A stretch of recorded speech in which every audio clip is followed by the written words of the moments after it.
Sake no gone this time. Don't interfere with the mixing process if you don't keep your voice down. You might want to get a guide if you're not familiar with the area.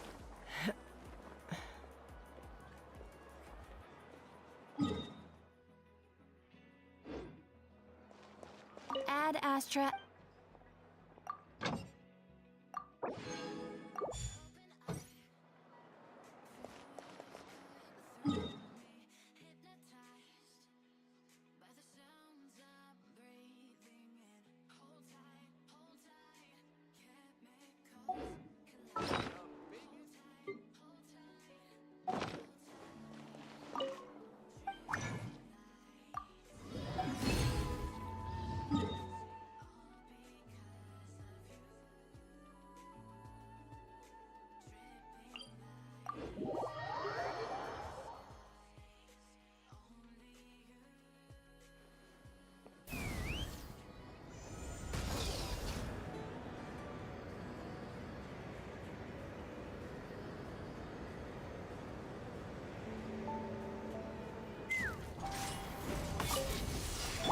Time to shine! Yoo-hoo! Everybody stand when awe is revealed by... Ha! Bullseye! Bullseye!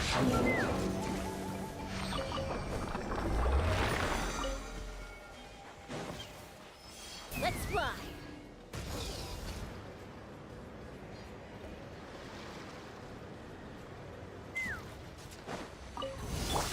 Show me your mission is fast! By royal decree! Teamwork is dreamwork! Show me your move! Open fire!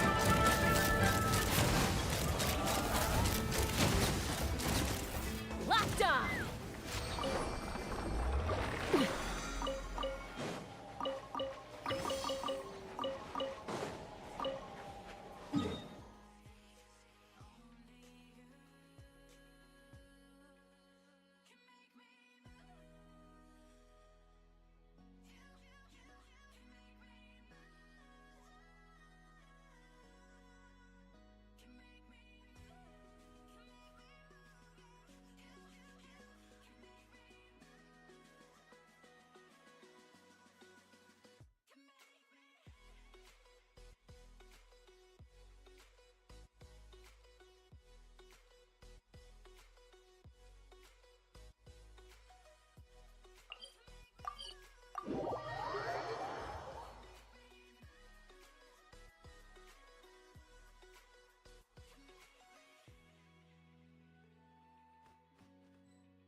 Let's fly!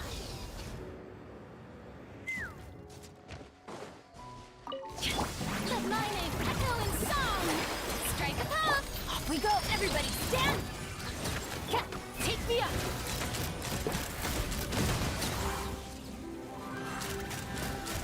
Locked on! Bullseye!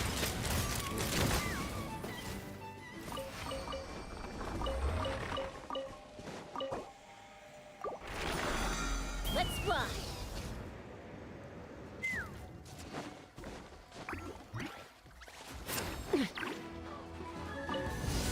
I've been waiting. Let the world collide! Teamwork is dream! Miscalculated. Bullseye! Please remain seated. Locked on! Another boom! Let my name echo in song! You feel joy? We've only just begun. Everybody stand! I'll see you die for you. Can't run! Well, Open fire! Open fire! Locked on! Locked on! some quiet. This Move is on to well your done. house. Feels clogged.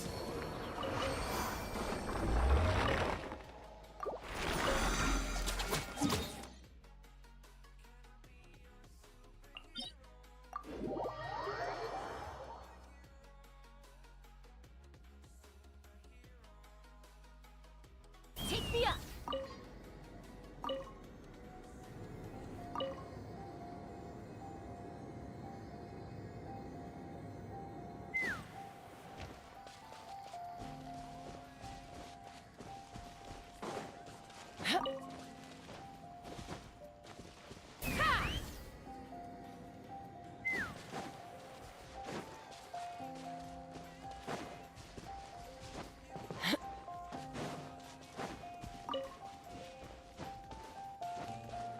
Let's fly!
Take me up!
I'd leave her be.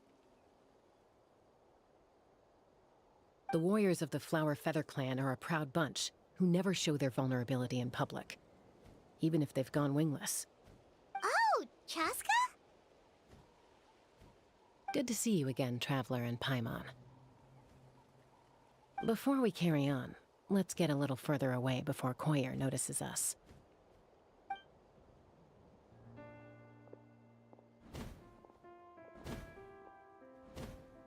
So, that girl on the bridge, Koyer, you said?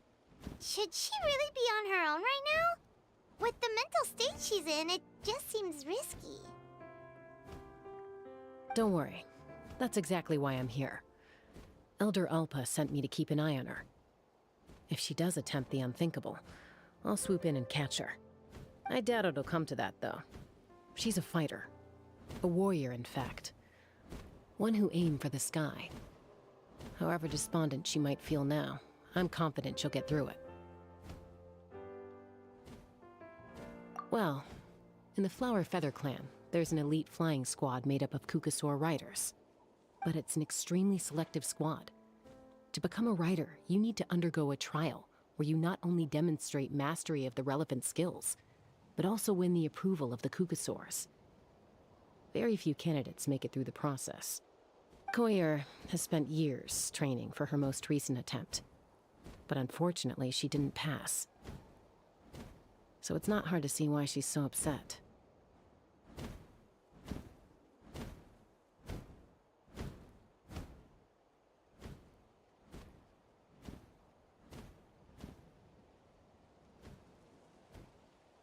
Sometimes, after multiple failed attempts to pass the flying tests and win the Kukasaur's approval, people get so disheartened that they give up on their dream to soar the skies.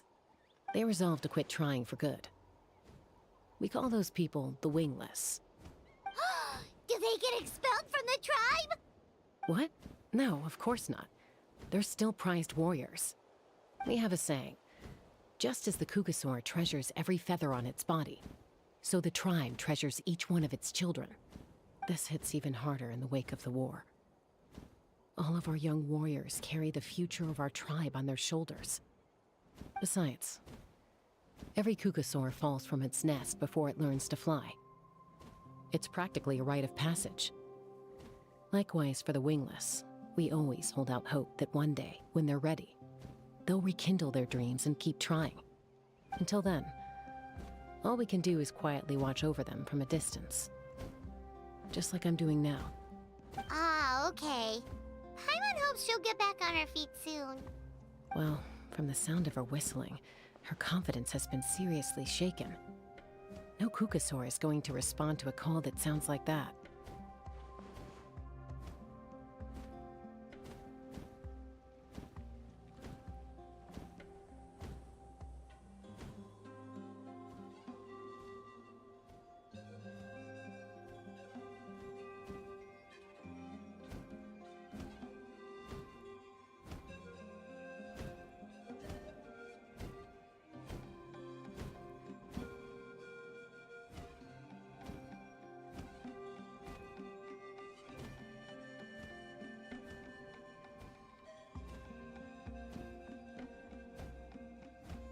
Yeah.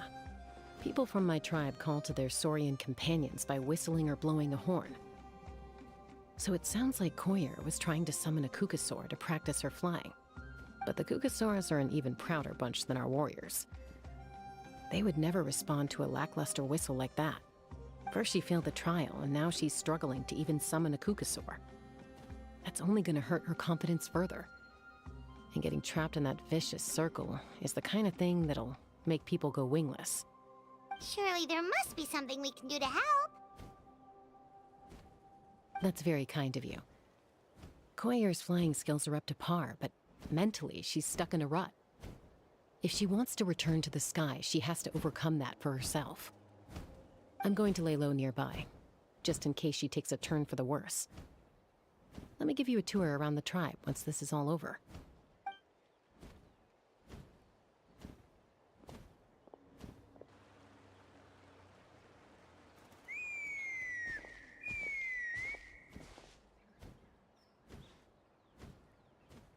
Koyer still isn't giving up. Even though Chaska said that she has to do this by herself, Paimon can't help feeling like maybe we can nudge her in the right direction. What if we could get a Kukusaur to fly up to her? That might give her the confidence boost she needs.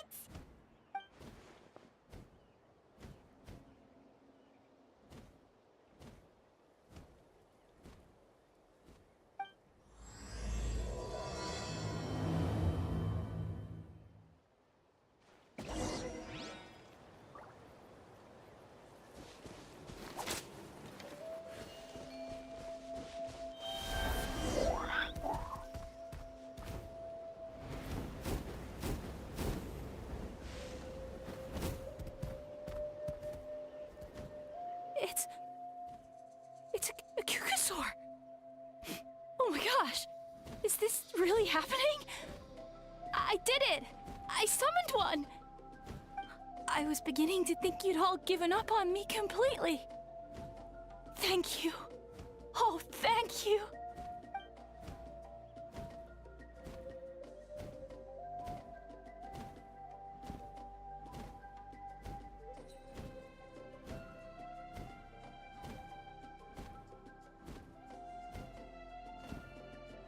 Excuse me? Would you mind if we did some flying practice together? Right now? I think I know where I went wrong in the test now. I need to maintain a higher speed on my turns.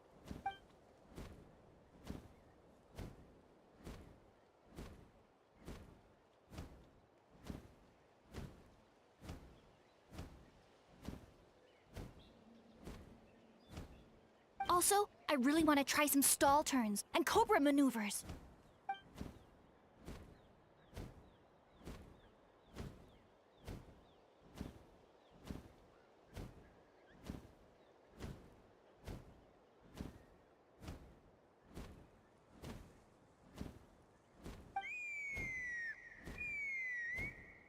Huh? That sounded like a whistle. Is someone else trying to summon a Kukusaur?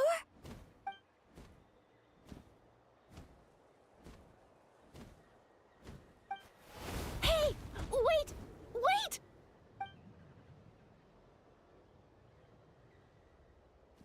Do you think Koyer's feeling better now? Let's go back to that bridge and check.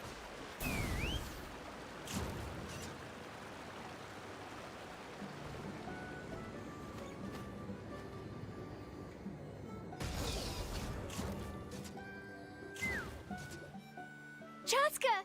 I summoned a Kukusaur! They do still respond to me after all!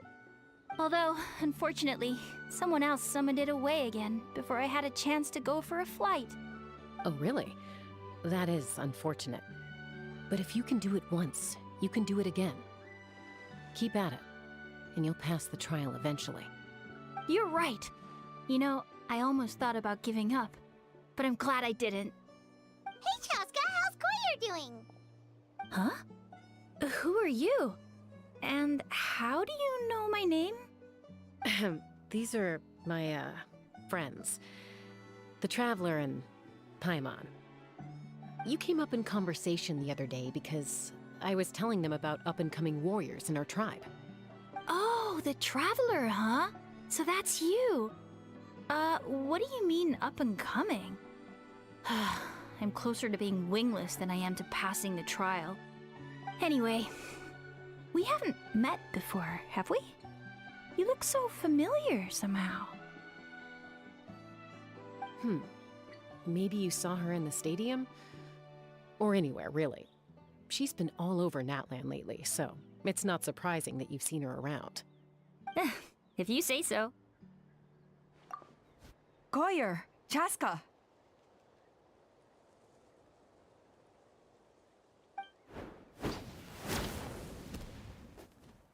Here you are. I've been looking everywhere for you two. Oh, Elder Alpa! What's the matter? I thought I should tell you myself. We're going to redo the flying trials. Redo them? How come? This is so unexpected. And I can't believe you came out here just to tell us that in person.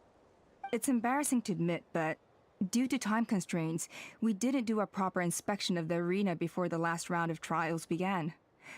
Then we started to notice many candidates performing worse than expected. So we redid the inspection afterwards and found a number of issues which likely impacted candidate performance. This was entirely our mistake, and I apologize unreservedly. I know it doesn't make up for it, but I thought bringing you this message in person was the least I could do. Oh, okay. Chaska, these people you're with, are they the Traveler and Paimon? Huh? You've heard of us? I have indeed. Gathering intel is an essential part of being a warrior. Plus, you've already made quite a name for yourself in that land. Actually, I've been meaning to invite you to enjoy our tribe's hospitality for some time. Hospitality? That includes food, right? Of course it does. If you let us host you, you'll be treated quite lavishly. Mighty warriors are highly revered in our tribe. Besides, we still owe you for your help during the war. Without you, we would have suffered far worse at the hands of the Abyss. So I like the chance to show you our gratitude on behalf of the whole tribe. Mighty warriors, plural? So Paimon counts too? Paimon's starting to like you a lot. That should go without saying. Your flying skills are the envy of our tribe.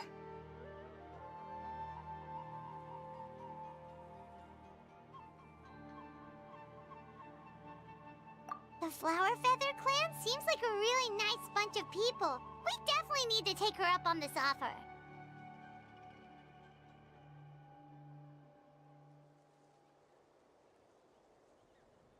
Well, I'd love to stay, but I'm afraid I still have to inform the other candidates about the retrials. With our younger generation's future on the line, there's no time to lose. Wait, Elder Alpa! Let me help! The sooner everyone gets the news, the better! Very well. In that case, Chaska, could I leave you to entertain our guests? Sure thing. Okay. Let's meet by the Obsidian Totem Pole later. Collier, let's get going. Okay.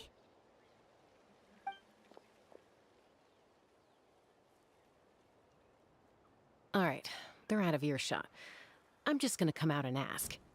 That Kukasaur who responded to Koyer's call, that was your doing, wasn't it? I grew up with these creatures. I could tell something was off the second I saw it. Her whole demeanor seemed less like a Kukasaur and more like, well, you. So I figure you must have been pulling the strings somehow. She looked very flustered when Koyer asked for a ride, so I whistled to give her a chance to escape. And judging by the look on your face, that was a welcome intervention, huh? It's all right. If you'd rather your hidden talents remain hidden, I respect that. I won't press you for answers, and I'll keep my speculations to myself. You're the kind of person I'd still trust even if you had superpowers. I know you'd use them for good.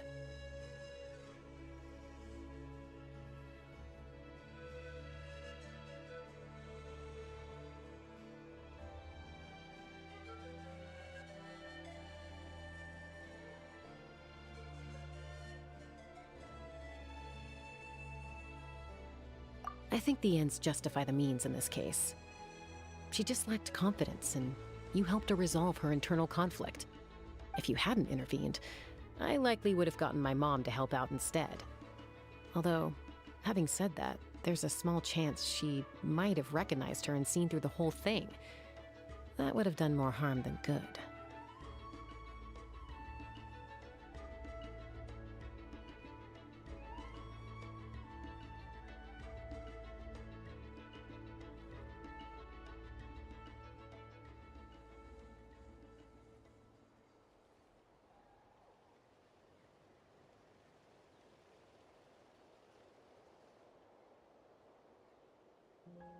Yeah. Anyway, if you're free now, how about I give you that tour I promised?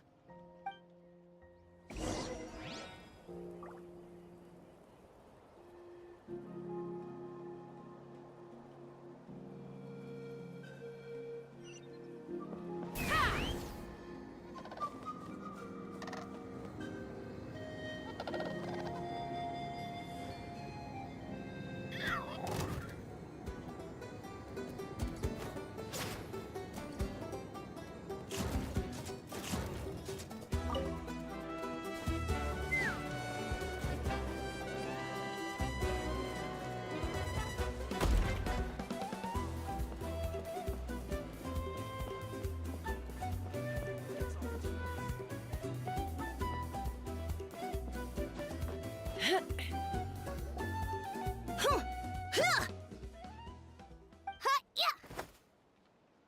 Ready? I'm gonna get you! Uh-oh. Are they fighting? Should we try and break them up? They're fine. Just doing their daily combat training. Combat training? A little young for that, aren't they? Not to us. We're a tribe of warriors. In ancient times, we were the most elite troops in the nation, responsible for patrolling and defending all of Natlan. And even though times have changed, we've kept our martial spirit alive. Hey, is that Chaska? Jessica, you're back! Oh, can you come train with us? Now's not a good time, I'm afraid. I'm showing the Traveler and Paimon around. Maybe next time. The Traveler and Paimon? Wait, you mean that legendary warrior and legendary flying expert? Legendary? Yep, that's us, all right. Awesome. It's so cool that you can fly without having to ride a cuckoosaur. Even Chaska could only do that for short distances. Miss Traveler, can you teach me some cool sword tricks? Oh, Miss Traveler, my family's shop makes the best volcano cake. You gotta try it. Let's behave ourselves, everyone. These people are here as our guests. They're going to meet Elder Alpa in a few minutes anyway. Kotini, instead of being jealous of other people's talents, why not work on developing your own? Kapak, there's no point in trying any cool sword tricks until you've mastered the basics. Have you done all your sword drills today? And Yatlan, easy does it, okay? Not every conversation has to turn into you plugging the family business. Okay.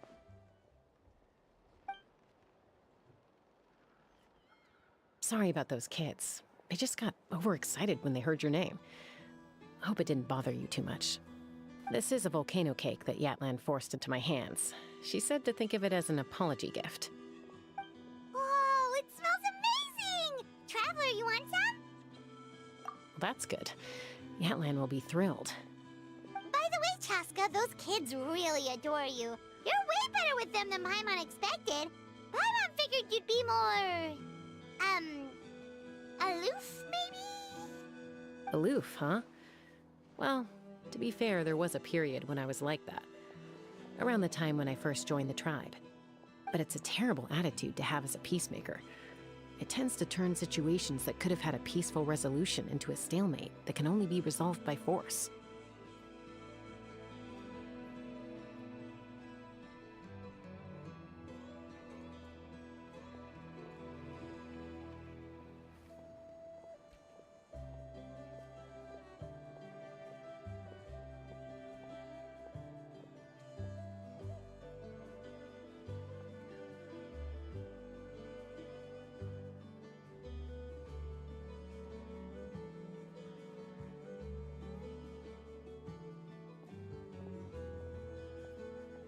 Yep, exactly.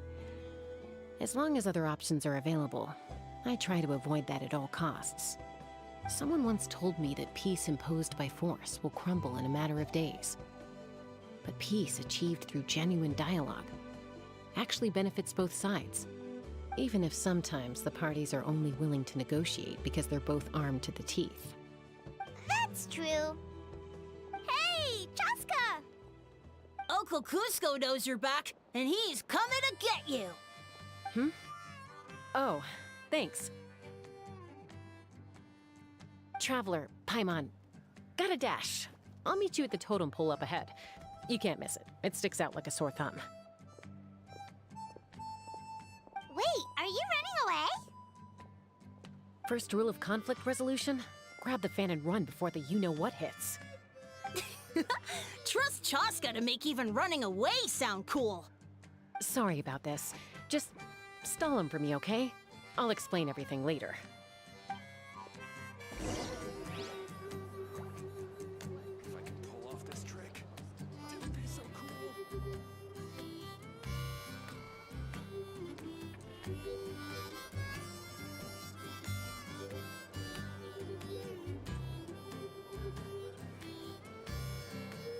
When you lose your way, gaining some altitude can bring some perspective.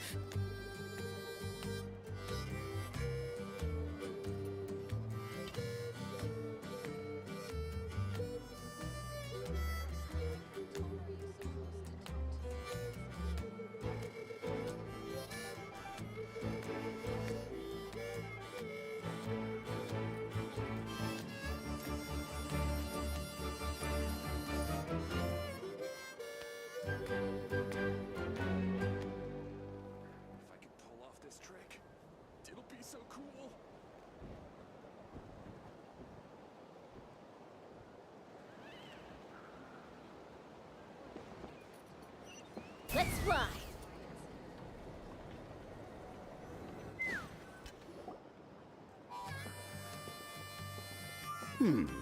A golden-haired outlander and a white flying object. You must be the traveler in Paimon. I heard Chaska was with you, but I suppose she's run away again, has she? Sorry, who are you? Who am I? Only her father. She's supposed to go for a checkup every 3 months to see how her abyss condition is doing. We both agreed on it. But she's already missed 3 checkups this year. That's 3 out of 4.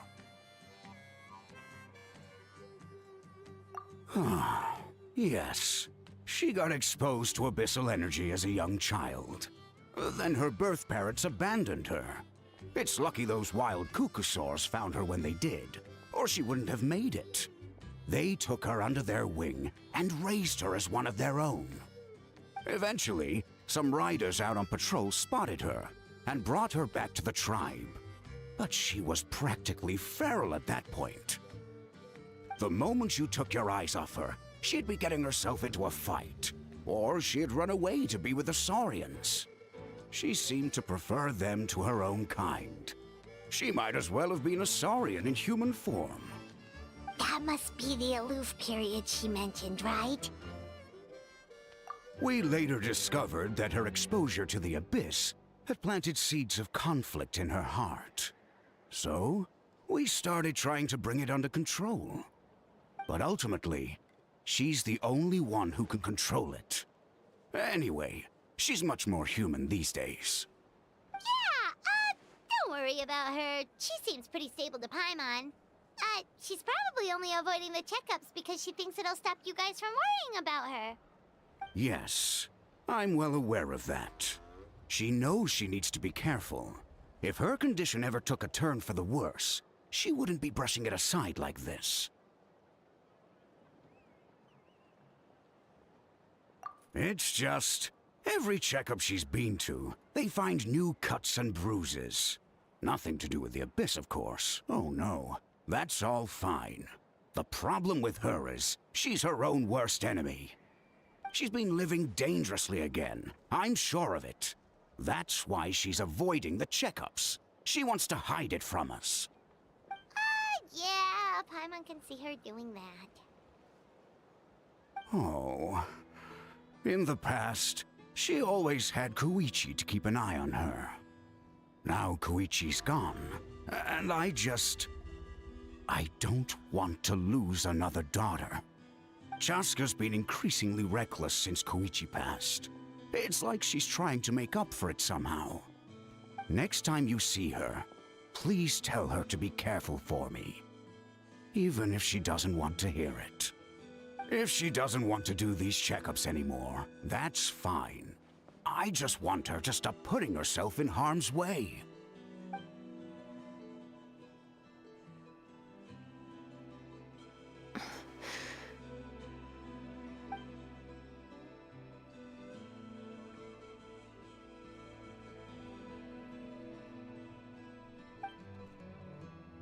Whoa, where did the time go? We should meet back up with Chaska before it gets any later. To get to the totem pole, we need to head north, right?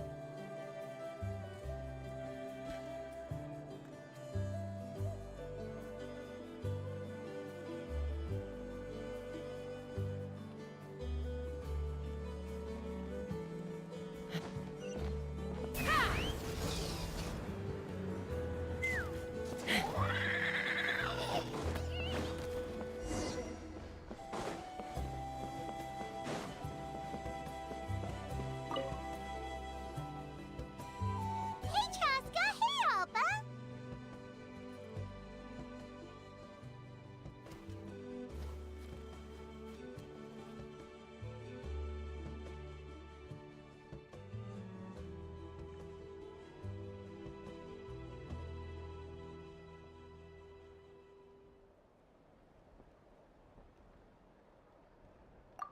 It's all right.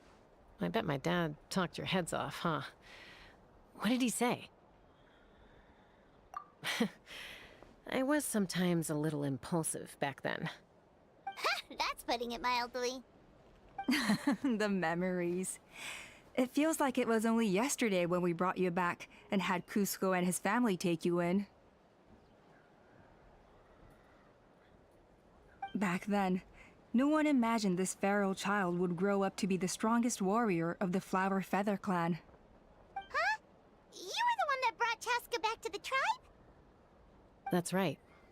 Elder Alpa was already a veteran rider by then. She spotted me while patrolling from the skies and tracked down my Kukasaur mom. Mom agreed it was time I tried to re-enter human society. But I didn't know the first thing about being civilized. I clashed with everyone who had to deal with me. And look at you now, renowned throughout the land as a peacemaker. How time flies. When the day comes that I can't fly anymore, it will be up to you to look after our tribe and our flying squad. You know me, though. I'm not a natural commander. I'm better off as a lone wolf on the front line. So stick it out at least a few more years, okay? Give Koyer and the others time to come into their own. Oh, stop. Wait, so isn't the leader just the strongest warrior in the tribe? At least Paimon figured that's how your tribe would work. Strength is certainly a core tenet in the Flower Feather clan. But strength means far more than martial prowess alone. If it all came down to individual strength, I'd struggle to call myself a warrior, let alone a member of the flying squad. Any fighter in the tribe could take me down.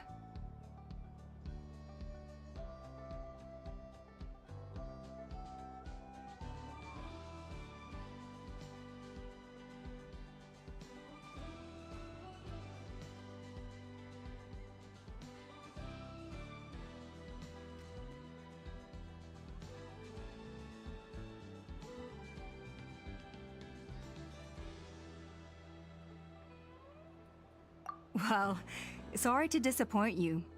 It was something I aspired to at one point.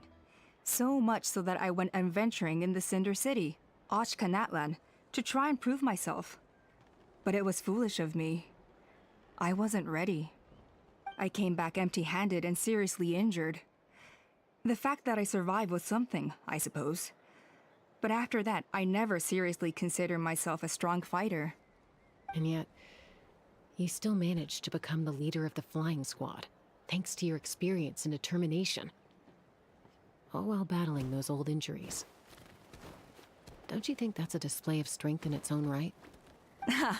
Let's shelve this discussion for now. Traveler, Paimon, there are some simple refreshments on the table. Please help yourselves. Yes! Paimon was waiting for that part! They were for the snack stomach. The refreshment stomach still has plenty of space.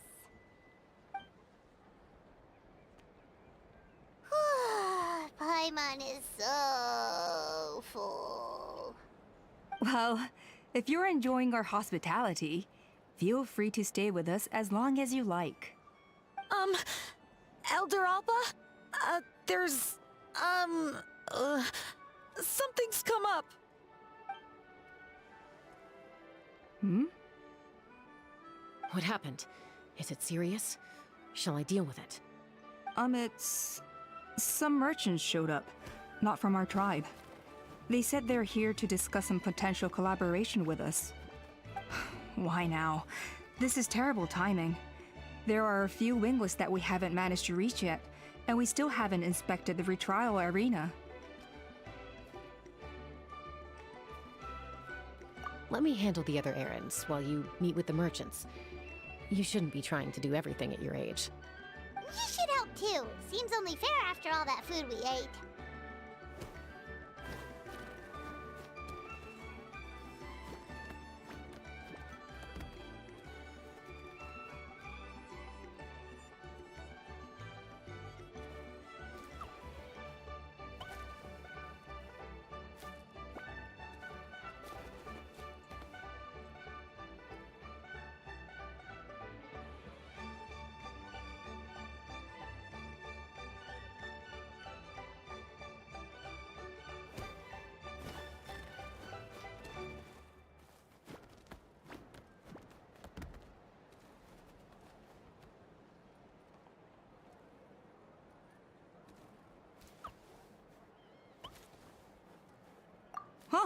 Well, much obliged. Cheska, the remaining wingless are all people you know. Let's see. Pishika now manages the floating target balloons. Waska's probably still addicted to eyes on the feathered prize, and Junon spends her days up on the flying platform, staring at the Cinder City.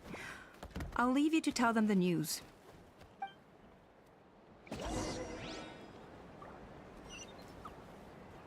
Take me up!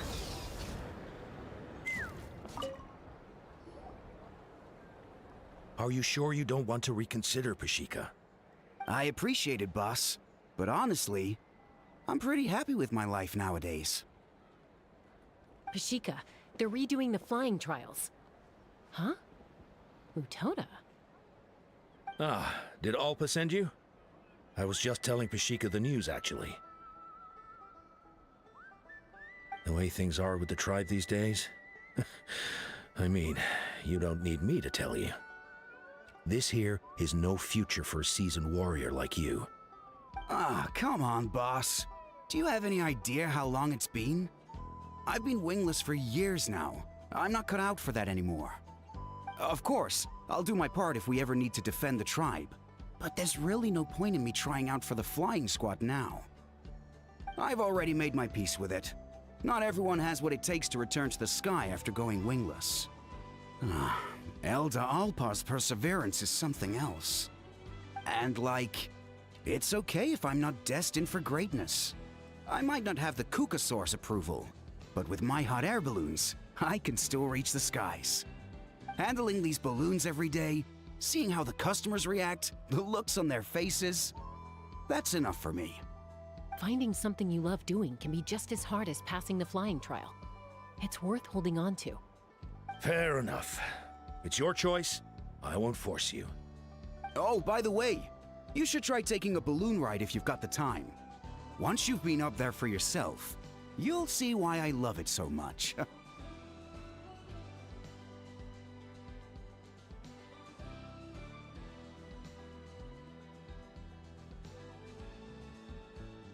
No problem. If you ever want to give it a try, you know where to find me.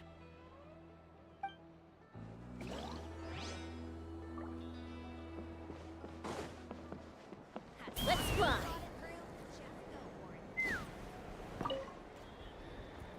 A retrial? What's the point? I pretty much treat life like it's a game. No Kukasaur is ever going to approve of that, no matter how many times I try. Waskar, I can assure you, Kukasaurus wouldn't judge you for something like that. Well, they must be judging me for something. Maybe I lack fighting spirit, or just don't have the talent. Not everyone's a natural like you. Don't waste your time on me. You'll have better luck with the ones who still have their heads in the clouds. In the meantime, I think I'm gonna treat myself to a few more games of Eyes on the Feathered Prize. Yeesh, there's wingless, then there's being a total lost cause. He used to be a fierce warrior, actually. But fighting spirit alone won't win you the Kukasaur's approval. Are all Kukusaurs so strict? The ones in floating target balloons and Eyes on the Feather Prize seemed pretty chilled out. It's one thing to hang out and have fun, but quite another to take to the skies with a human life on your back. Giving a ride to someone who's unqualified endangers not only the rider, but also the Kukasaur themselves. If the rider makes a mistake, they both suffer the consequences. So we have a mutual understanding with the Kukasaurs. If someone isn't up to standard, we have to reject them. Even if it means breaking their hearts.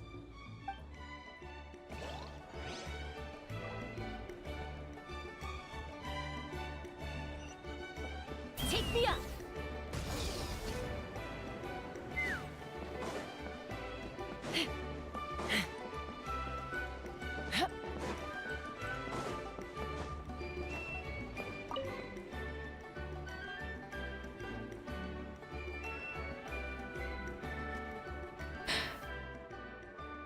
Hey, Junan. Gazing out at Ochkanatlan again, huh? Chaska? What are you doing here? Is something up? The flying squad is hosting retrials again soon. Want to give it another try? Maybe you're forgetting the definition of wingless. I've failed so many times already that I've decided to call it quits for good. I'm done. Elder Alpa always goes out of her way to come and tell me when a new trial is coming up, and it's nice of her to think of me. But nothing's gonna change. I'm not going to suddenly pass just because they're holding another trial. They're making some big changes to the arena this time, so the flying experience should be smoother than before. Koyer's gonna try again. No, forget it. If I was genuinely good enough to make the squad, the location shouldn't affect my chances. A true rider can fly confidently whatever the conditions, like you and Elder Alpa. Shunan! They're redoing the... Huh? Chaska and the Traveler. You're already here. I guess they told you already then. Come on, let's go train together. I'm gonna sit this one out. What? Why? But you've always looked up to Elder Alpa. She went wingless after her injury and spent years drifting, but even she came back and made it in the end. If she can do it, why can't you? I mean, I don't have that kind of perseverance. And besides, the last thing I want to do is fail in front of her yet again. Oh, come on. You know you don't need to worry about that.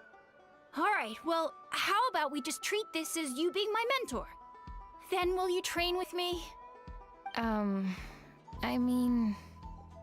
Enough umming and ahhing. Let's just get up in the air and figure it out as we go. Wait! Hold on, slow down! I can't keep up! Well, that's one way to do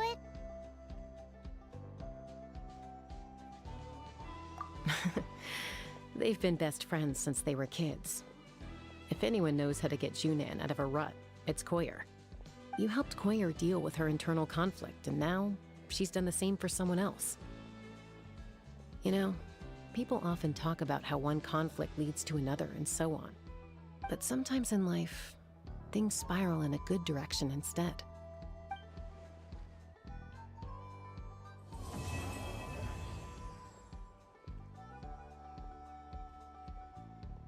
We've notified all the wingless on the list now, right? Where to next? The trial arena. It's not far from the tribe.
Kukasaurs are cherished companions.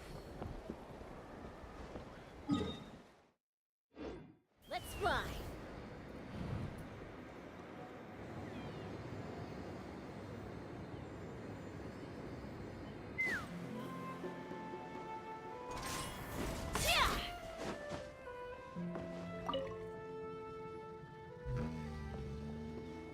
Oh, hey there, Chaska. Did Elder Alpa send you? Yeah, she's got other things on her plate right now. How are things looking here? Well, the inspection revealed numerous blockages all over the trial arena. It looks like they're the result of ley line disorders caused by repeat abyss invasions. Theoretically, we just need to clear those obstacles, and the arena will fill up with gaseous phlogiston again.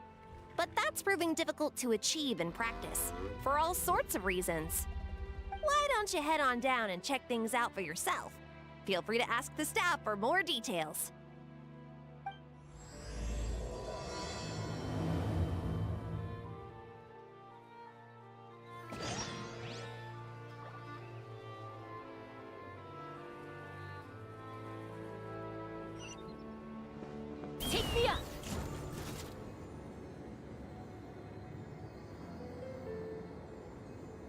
Giddy up!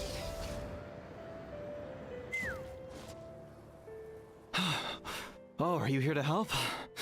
Thank goodness. There's no way I could do all this by myself.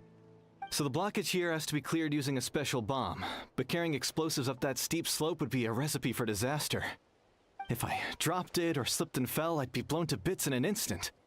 So, my plan was to transport the bomb to the other side, then send it over in a hot air balloon.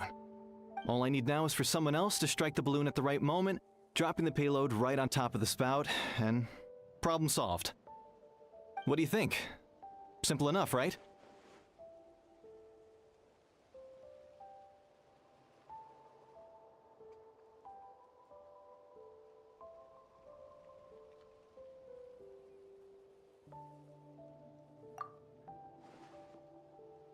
Huh?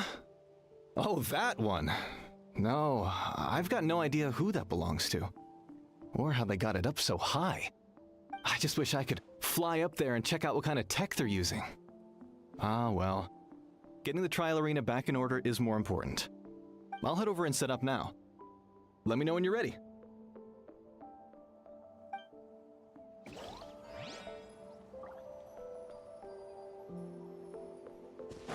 All right! Get ready!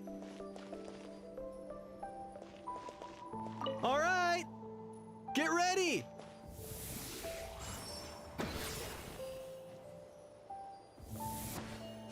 All right! Get ready!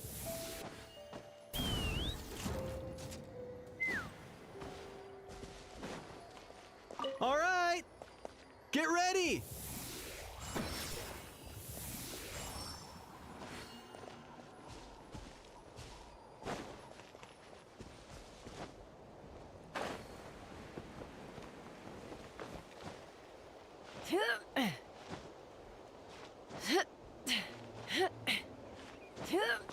Take me up!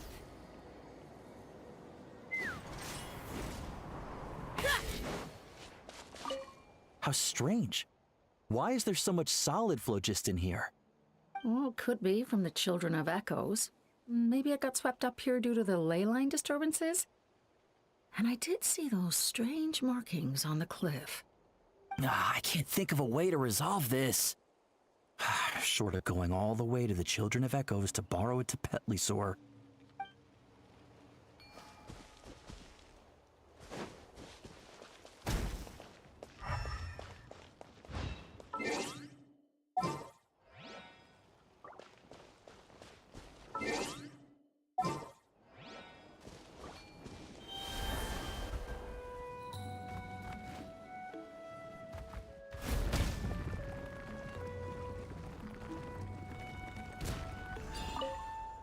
How strange. Well, could be. I can't think.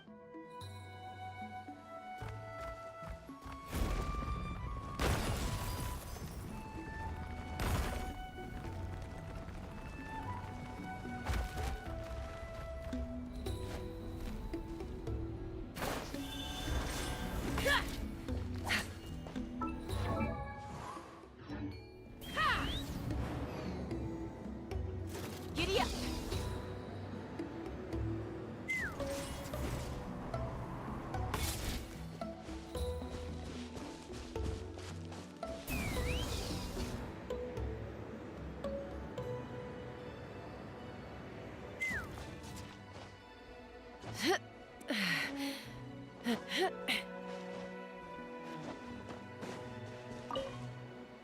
This is crazy. I put all of my strength into it, but it just won't break. Maybe Inkanak was right after all. If a stable structure is formed inside the solid phlogiston, I'll need to hit all the weak spots at the same time to break it. But how am I supposed to do that?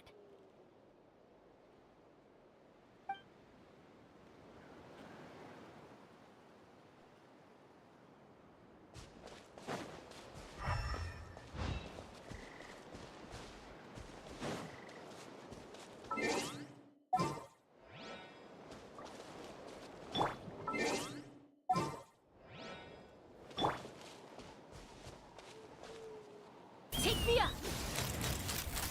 Open fire!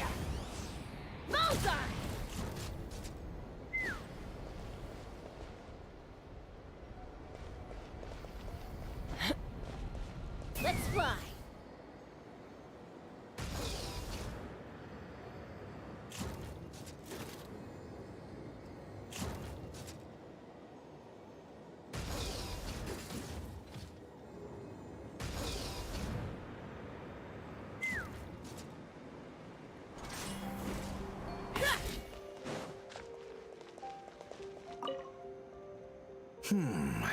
I think it should be possible to clear this spout with just a few hard hits. But there are signs of strange life in here. Meddling with it might be dangerous.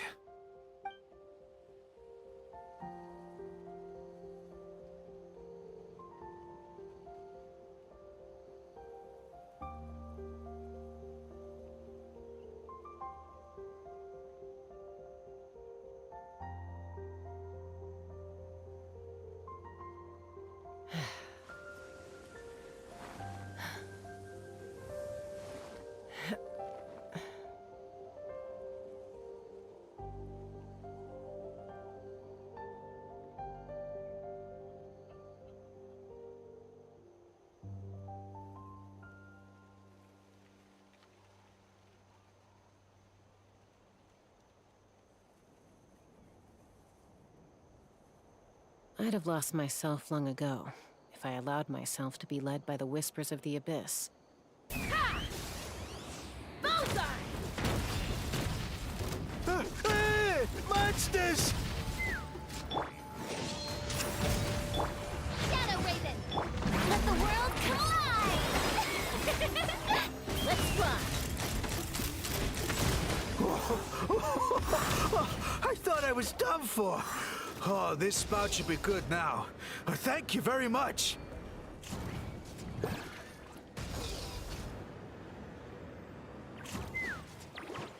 All right! Get ready! All right! Get ready! Locked on! Locked on! Locked on!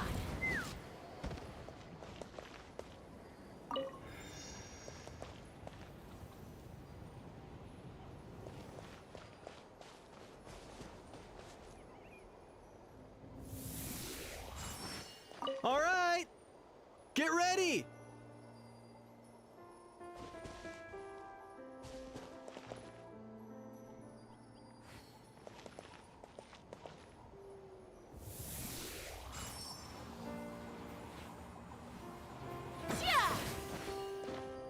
The gaseous phlogiston is being replenished.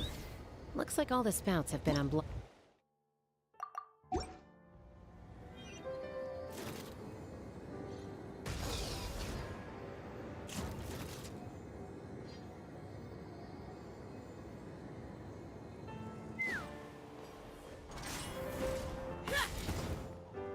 Wow, you took care of everything in no time at all.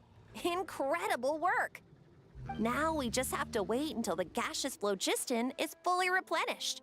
Then we can kick off the retrials. Actually, Inkanak, I'd like to do a test flight first, just to make sure we're not missing anything. Could you arrange that for me? Huh? But you only just finished getting the arena ready. There could still be other hazards we're unaware of. All the more reason to have me test it out. Think of it as another inspection. I guess you're right. With your flying skills, you won't be in any serious danger, even if there are hazards we overlooked. The conditions in this area seem a little unstable, but a test flight is the only way to catch any lingering issues. All right, I'll get things set up for you. Just let me know when you're ready.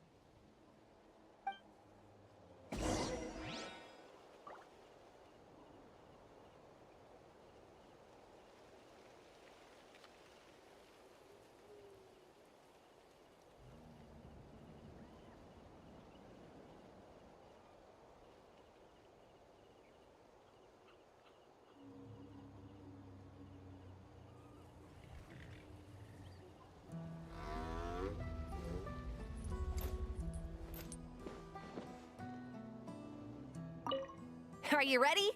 This should be a piece of cake for Chaska, but still, try to be careful.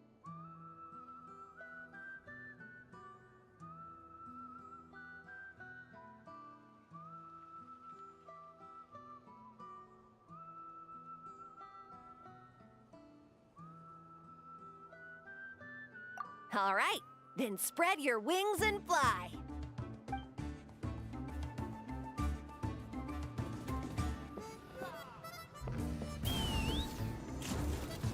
Yeah.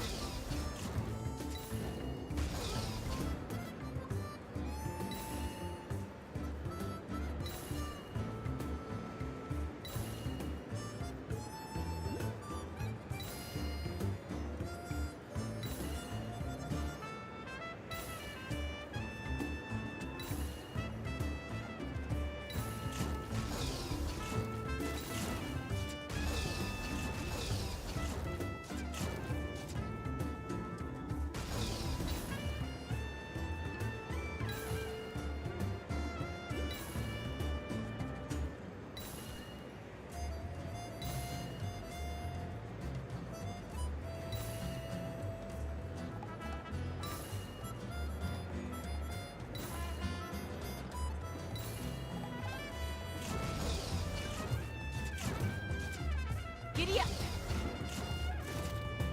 Yeah. That was amazing. Paimon couldn't take her eyes off you. No, nothing major.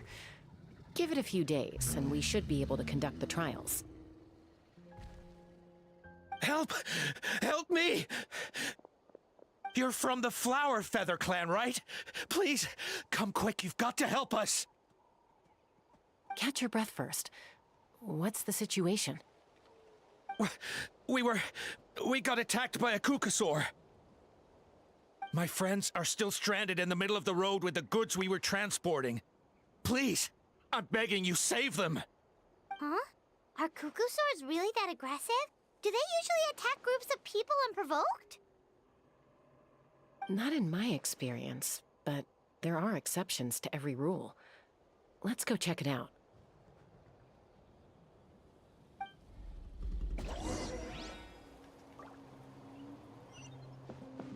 Yeah. Ouch! I've never seen such an aggressive Kukusaur.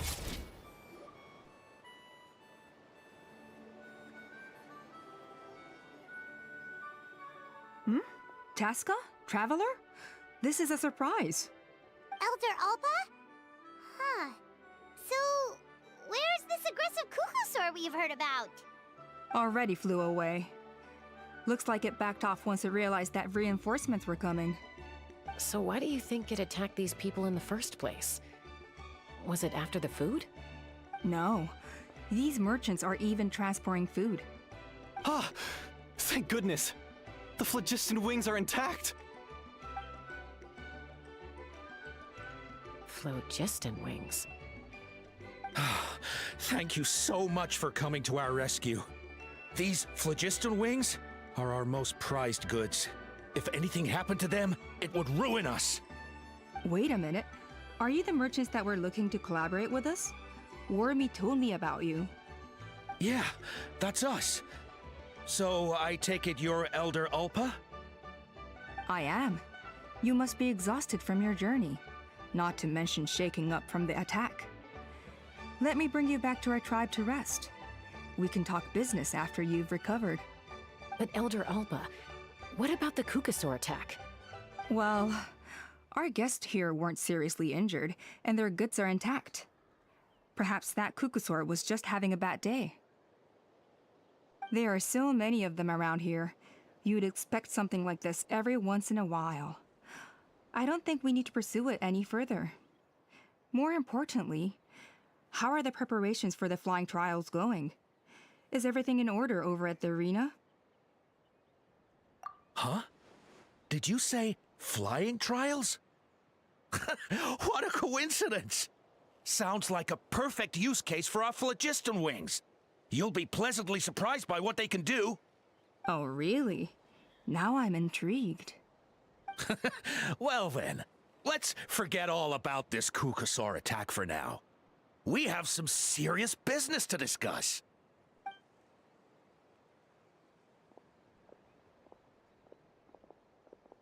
Huh?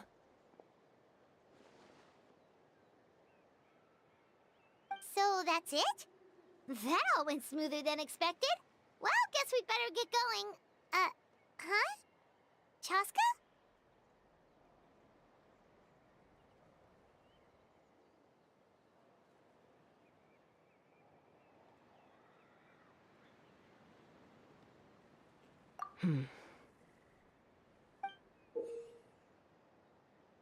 A blood-stained feather.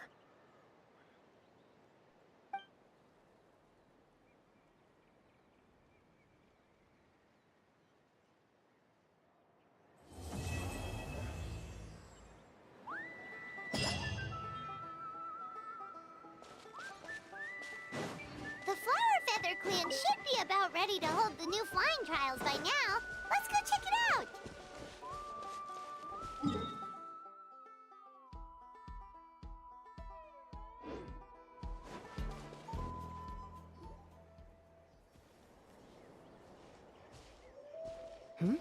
Ah, Traveler and Paimon. You came. Yep, and it looks like we made it just in time! Although, can't say the same for the Cuckoosaurs. Bit of a low turnout, huh? Yeah, you'll see why soon enough. All right, get ready. 3, 2, 1, fly! Whoa! We're really flying! I feel light as a feather. I'm flying without a Cuckoosaur. These phlogiston wings are awesome! What's going on? Paimon can barely believe her eyes. How did they fly all on their own? The merchants we ran into that day were selling a product called phlogiston wings. It's a flying machine worn on the back. To operate it, you just use a handheld trackball that controls the flow of gaseous phlogiston. That's incredible. Yeah, if our tribe, well, if Natlan mass adopted this technology, it would revolutionize our mobility and responsiveness in times of crisis. Just think of the countless tragedies that could be averted. I feel like I'm dreaming. Did I really just fly on my own without the help of a Cuckoosaur? You'd better believe it! Plus, you just passed the flying trial! Right, Elder Alpa? Elder Alpa? Should this really count as a pass? If we did the trial using phlogiston wings? Why not? The scoring rubric is about flying performance. It doesn't specifically say you have to ride a Cuckoosaur, does it? Yeah, maybe, but... I mean, even Chaska had to ride a Cuckoosaur in a trial, right? And the whole point of the trial is to test both your flying technique and your ability to work with a Saurian companion. Well, if we can fly by ourselves, maybe we don't need to test the ladder anymore. Chaska, Traveler, what are your thoughts on this new invention? Right? That's what I think too. I agree that they have strategic value, but I don't think it makes any sense to evaluate candidates by the current testing standards if they're using phlogiston wings. Why? Shunan finally mustered the courage to go through with this. And now you're saying it doesn't count? We don't have any experience using these wings in battle, nor is it immediately obvious how to incorporate them into the existing systems in our tribe. Taking a longer-term perspective, I think we need to start by getting thoroughly acquainted with how these things work. Then we can develop a new trial format with new assessment criteria, tailored to candidates using the phlogiston wings. You all raise valid points. But Chaska, while your proposal sounds perfectly reasonable, it would probably take years to put it into practice. We lost so many people in that war. These phlogiston wings could be exactly what we need to strengthen our forces and boost morale in this trying time. And as for real-world battle experience, there will be plenty of opportunities to gain that. I have high hopes for you, Junon. Huh? Hey, stop staring into space! Say thank you! Oh, thank you. Thank you, Elder Alpa. You have nothing to thank me for. Remember, the way you got your wings back was was by relying on yourself. Oh, Elder Alpa! Bad news! Kukasaurs are attacking the merchants again! Again? Okay, everyone, stay put while I... Huh? Chaska?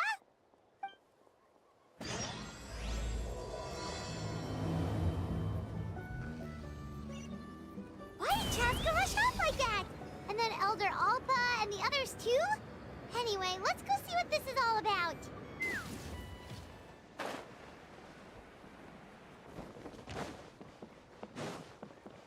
Take me up!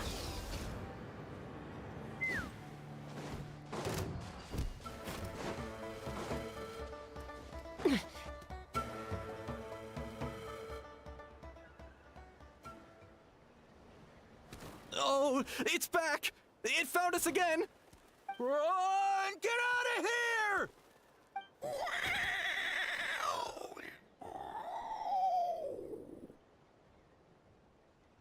Curses. She's really riled up this time. Hey! Stop running! We'll never outrun a creature with wings! Get back here and let's fight!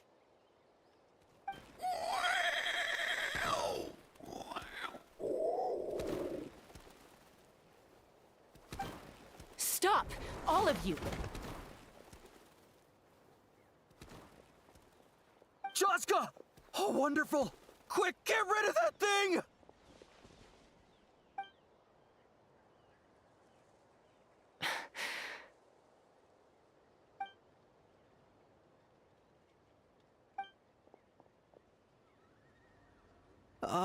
What's going on? Why isn't she doing anything? So it really is you, sister. Wait, sister? That Kukasaur is Chaska's sister?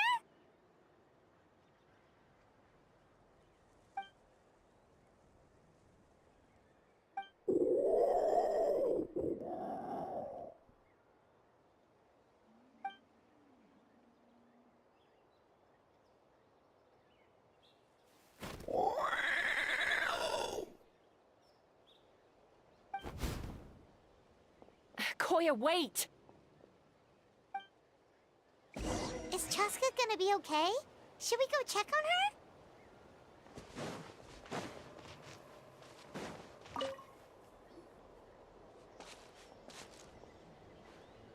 Chaska, are you okay? I'm fine. Sorry for making you worry. No point. She's an expert at hiding her tracks. Once she's shaken you off, you'll never catch up to her. At least, I always used to lose to her at hide-and-seek when we were kids. Well, yeah. You know I was raised by Kukasaurs. Anyway, she and I grew up in the nest together. Her name's Koya, and she's my big sister. We played together all the time, chasing each other through treetops or mountaintops. It felt like it would go on that way forever. Until the day I was sent back to live with the humans. Not all Kukasaurs are friendly towards people.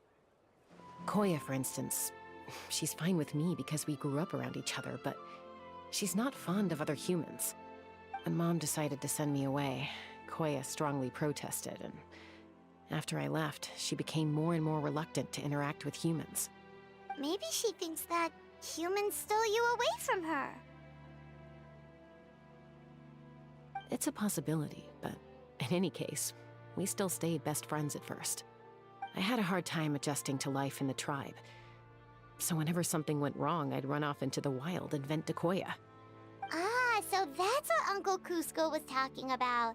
He said you seemed to prefer hanging out with Saurians to your own kind back then.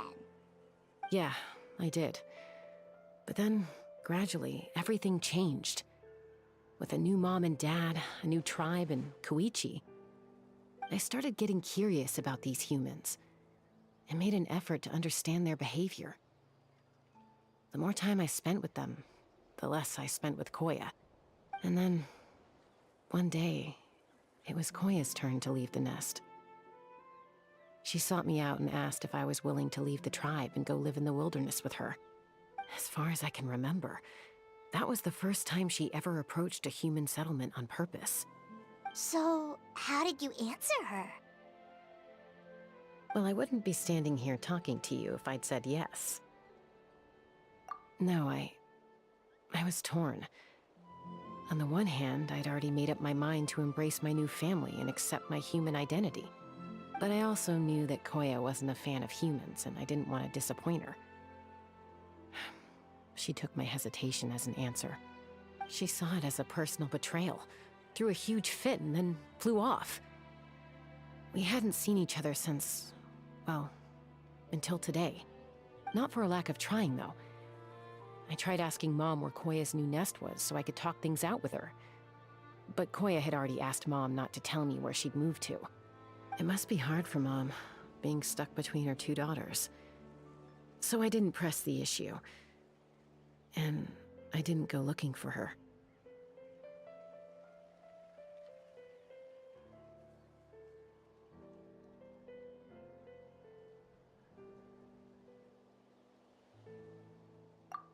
If things carry on like this, I need to make sure I find her before anyone else.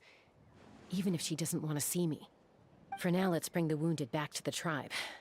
And see what Mutota and Elder Alba have in mind.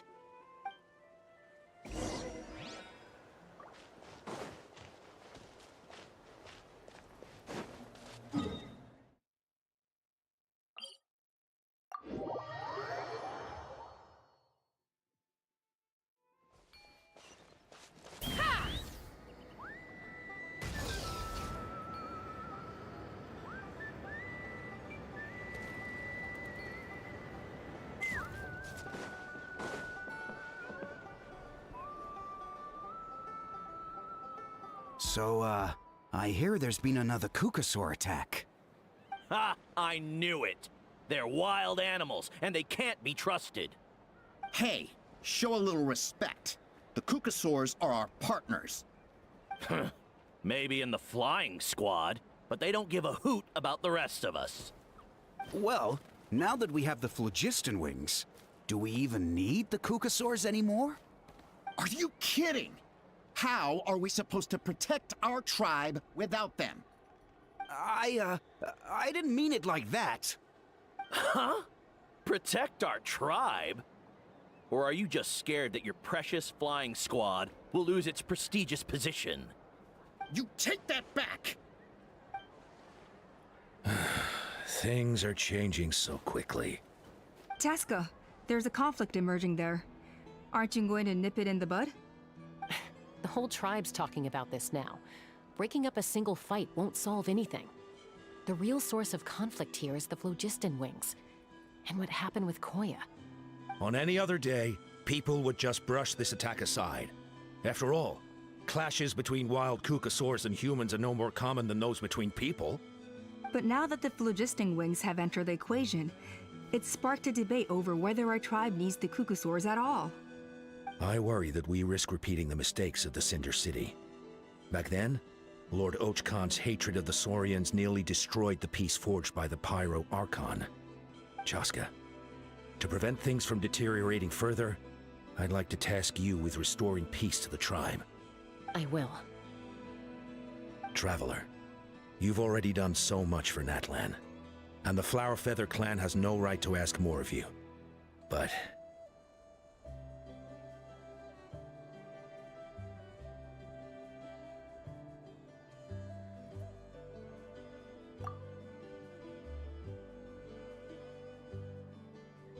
thank you. And don't forget about Paimon. Just leave this to us. This whole situation has unfolded so quickly that it's put us on a back foot. To tell the truth, it makes me a little suspicious. You think someone might have orchestrated all this? It's possible. Leave it with me. I'll look into it. Also, Chaska, could you try to keep a low profile while you're out there digging around? We don't want to give our hand away. I'll do my best. Okay, so where should we start? This all began with Koya's attacks. If we can find out what led her to do it, That should give us something to work with.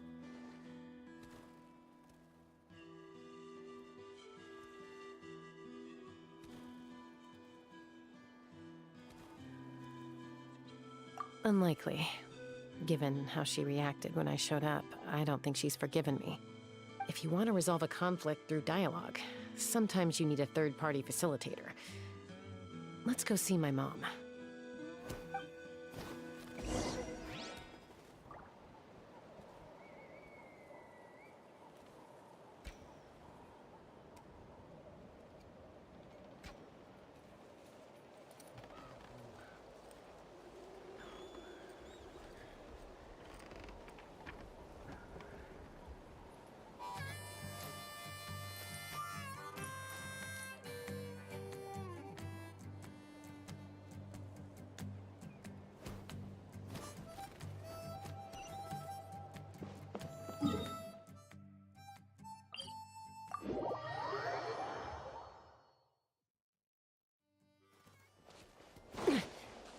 Take me up!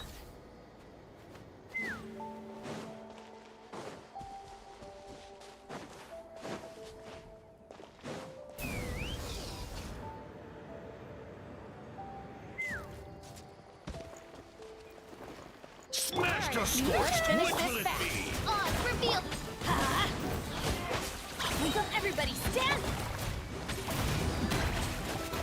Let's run! That's all I've got.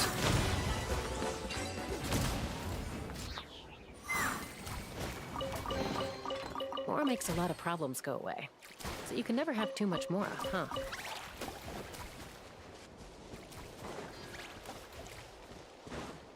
Take me up! Giddy up!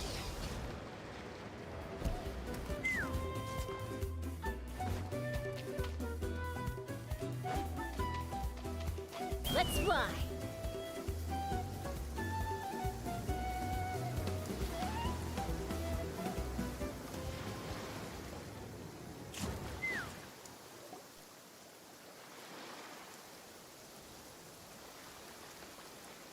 Wow, so this is where you used to live as a child? Mm-hmm. When I was little, we used to do this thing where I'd jump from the top of this tree, and Koya would fly over from the platform and catch me in midair. Or sometimes we'd both fly from the treetop together, and then after some aerial maneuvering, she'd throw me up onto that platform. After we got a bit older, we went to the nearby shores looking for even greater heights. Stop! You're gonna give Paimon a heart attack! Oh, really? I just thought it made a fun story. Then I'll share more with you when there's time. Anyway, back to the matter at hand.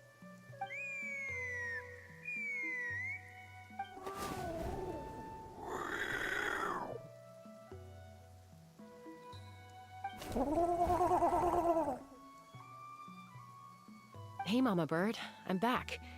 My last visit was only a week ago, wasn't it? See? I visit you more than I visit Papa Cusco. I brought a couple of friends with me.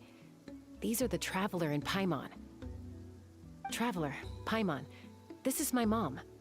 Her name is Chimpu. In the human tongue, anyway.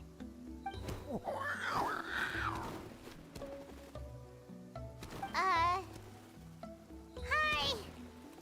No, not really. I don't speak it as such, but I can sort of get the gist. Although only with Mom and Koya, since I spent my formative years with them. Even then, it's basically a best guess based on their sounds, body language, and expressions. Seems to work about 9 times out of 10, anyway.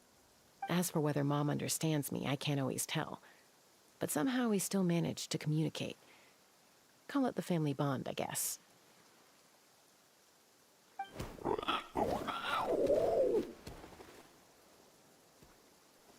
Don't worry. I'm doing well, but I think Koya might be in some trouble.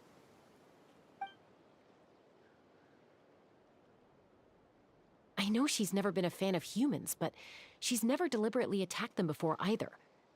What's behind this sudden change? Does,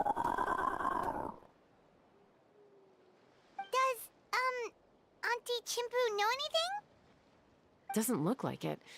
Koya hasn't visited her in a long time. Then, could you please tell me where she's living nowadays? I really need to talk to her. If this animosity between her and the tribe continues, then the next time there's an incident, I don't know if I'll make it there in time.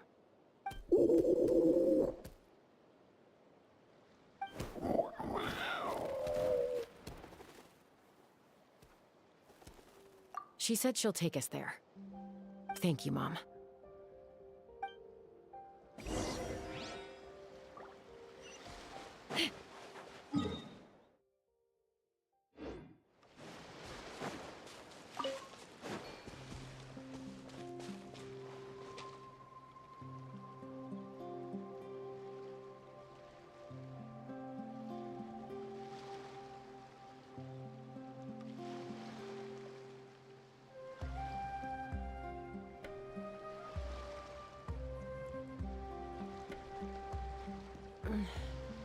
I'm a little out of practice these days.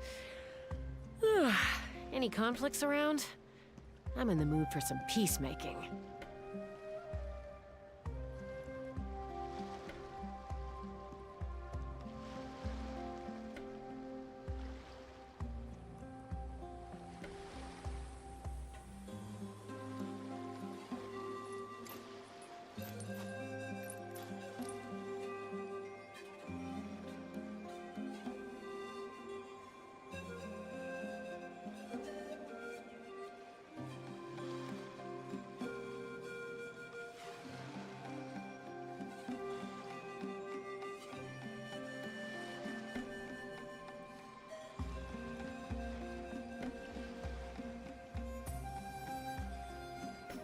I'd have lost myself long ago if I allowed myself to be led by the whispers of the abyss.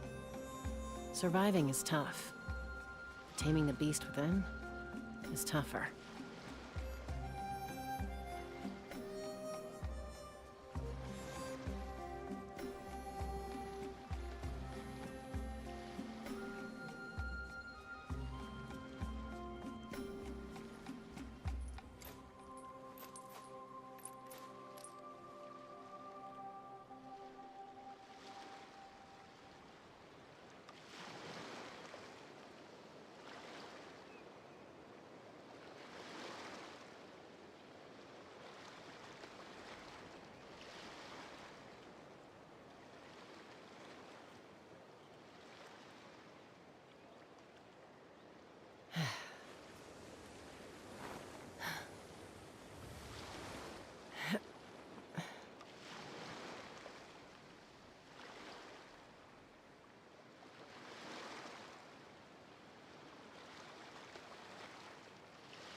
I'm a little out of practice these days.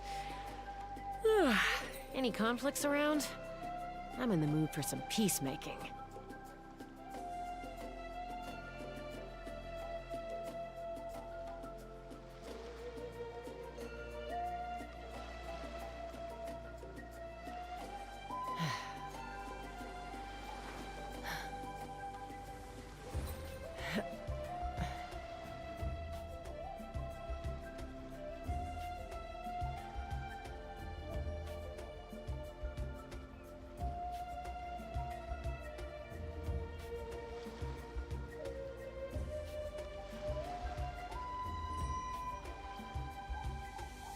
I'd have lost myself long ago if I allowed myself to be led by the whispers of the abyss. Surviving is tough. Taming the beast within is tougher.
When you lose your way, gaining some altitude can bring some perspective.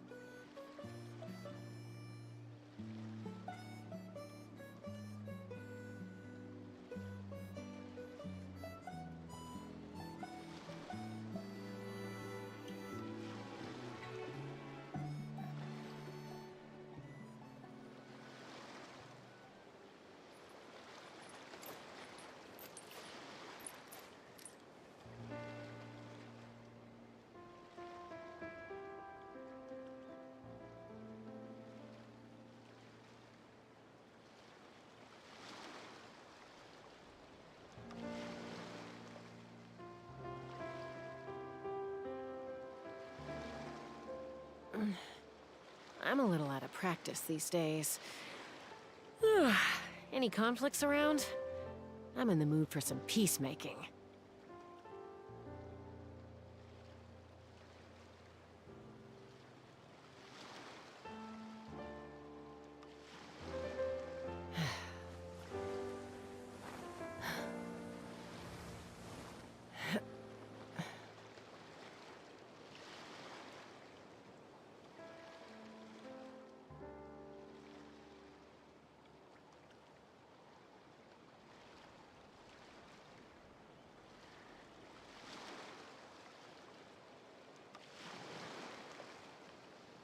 When you lose your way, gaining some altitude can bring some perspective.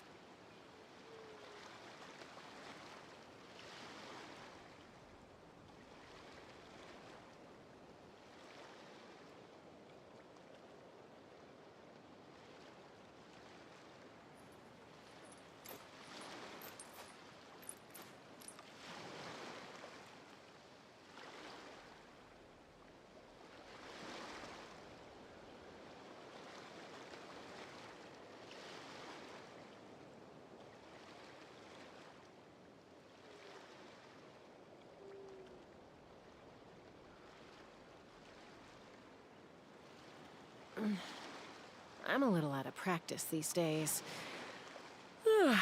Any conflicts around? I'm in the mood for some peacemaking.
When you lose your way, gaining some altitude can bring some perspective.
I'm a little out of practice these days. Any conflicts around? I'm in the mood for some peacemaking.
When you lose your way, gaining some altitude can bring some perspective.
I'm a little out of practice these days. Any conflicts around? I'm in the mood for some peacemaking.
I'd have lost myself long ago if I allowed myself to be led by the whispers of the abyss. Surviving is tough, but taming the beast within is tougher.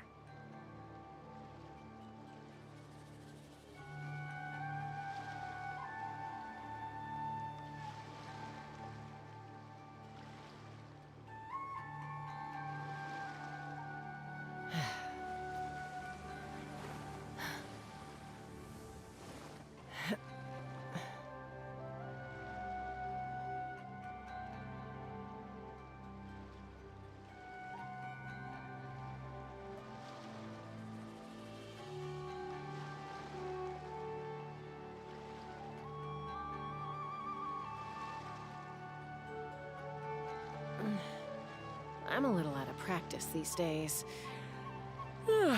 Any conflicts around? I'm in the mood for some peacemaking.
I'd have lost myself long ago if I allowed myself to be led by the whispers of the abyss. Surviving is tough, but taming the beast within is tougher.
Fighting the loot is often a cause of conflict, but luckily for you, I don't really need this stuff.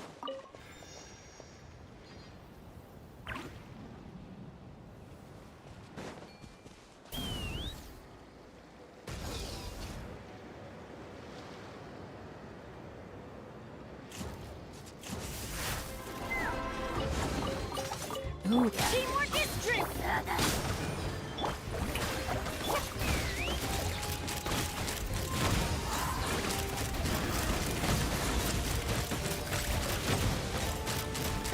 Open fire!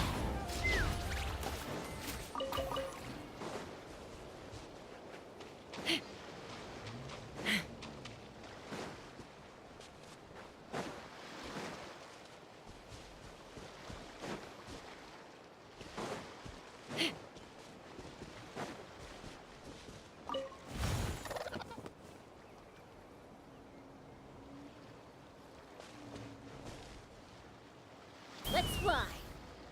Giddy up!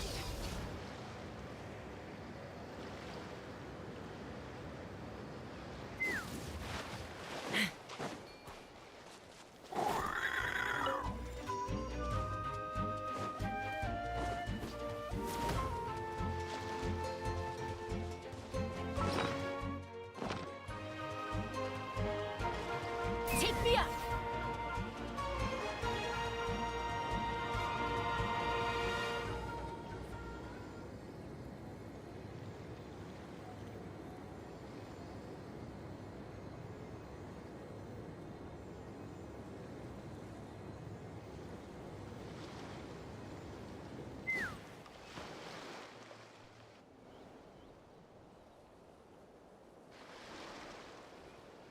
This is a really remote location. Guess she was trying to get as far away from humans as possible. we stay here? Okay. Got it. Traveler, Paimon. Mom says we should stay out of sight for now. She'll talk to Koya first. Koya is very hostile toward humans right now. So if we show up unannounced, it might just make things worse.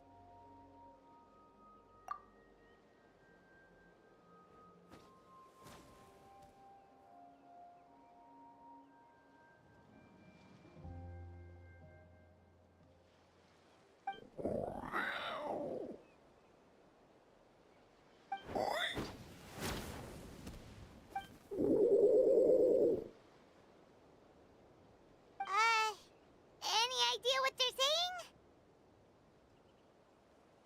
saying?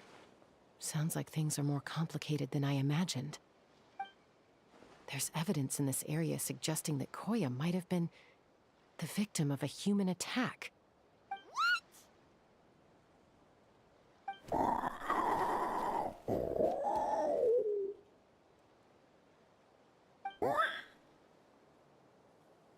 No!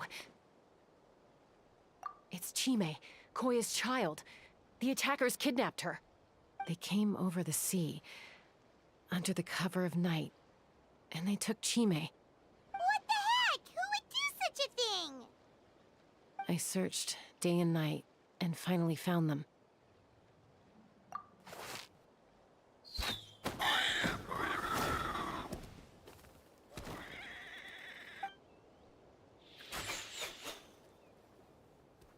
Oh, yeah! Tafal's contraption is working like a charm! Got her in one! Hey, there's another one! Wait, is that the one that got away last time? Who cares? Just get them all! T'Pol pays us per catch.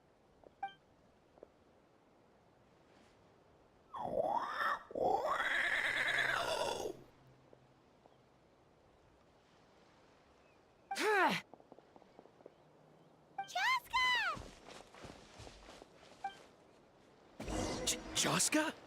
How'd you get here? Quick, stop her! Don't you even think about running away!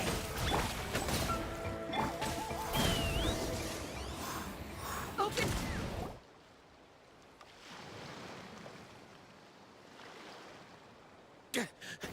Don't come any closer, or I'll... Go, Phlogiston Wings! Take me out of here! Uh-oh, looks like it malfunctioned. This is bad. Mom and Koya are already injured. And if that thing explodes right next to them... Help! Elemental energy suppresses it! Please, someone! Get back!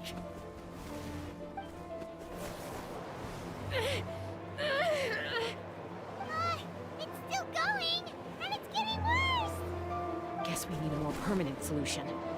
All right then.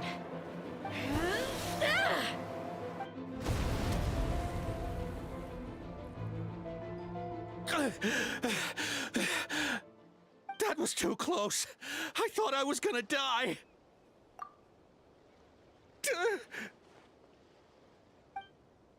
Answer us honestly. Were you the ones who attacked Koya before?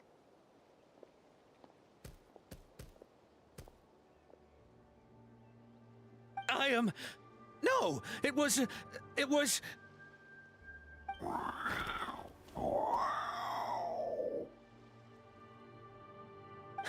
Well, she says it was you. Just tell me, who sent you here? It was T'Pol. He told us to catch all the wild Kukasaurs we can find. And he also said that this Kukasaur has become a thorn in his side, so he needs dealing with urgently. T'Pol? Huh. Sounds familiar. But where from? Well, he tends to send his orders in writing. He pretty much never communicates with us in person. When he does, he wears a mask to hide his face. And whenever we trade Kukasaurs for phlogiston wings, we deal with his henchmen. So you didn't even make those wings?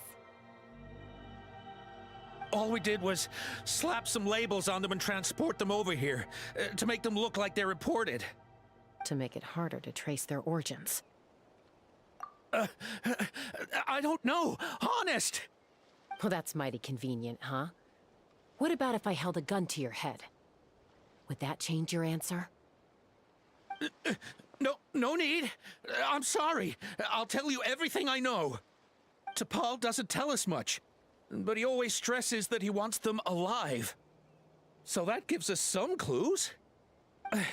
This is just a best guess, of course, but we suspect that the gaseous phlogiston stored in the trackballs is drawn directly from the Kukasaurs. What?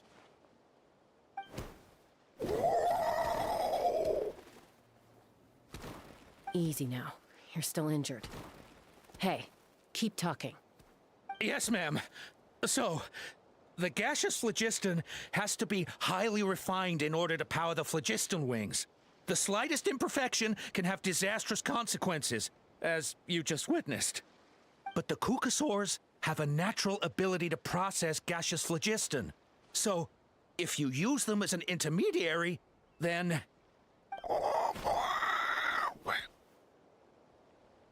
That's enough. So the Kukasaurs you took, where are they now? T'Pol should have them. But no one knows where he's based, apart from him and his henchmen. We've tried looking for it ourselves, even followed them a few times. But we always end up losing track of them. Random thought. Maybe they're hiding up in the sky? T'Pol. T'Pol. I'm sure I've heard that name. Maybe it was... Jaska, Traveler!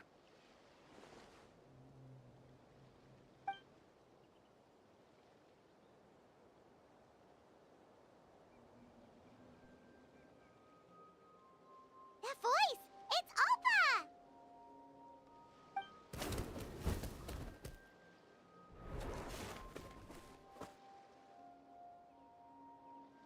Elder Alba? What brings you all the way out here? Well, I was patrolling nearby when I heard the sound of an explosion.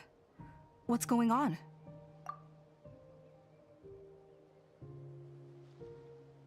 I don't believe it. Elder Alba, does the name T'Pol ring a bell to you? I feel like I've seen it written down before. Maybe in a list of candidates for the flying trials? Huh? So he's a member of your tribe then? No. If he was a member of the Flower Feather Clan, I'd definitely know him.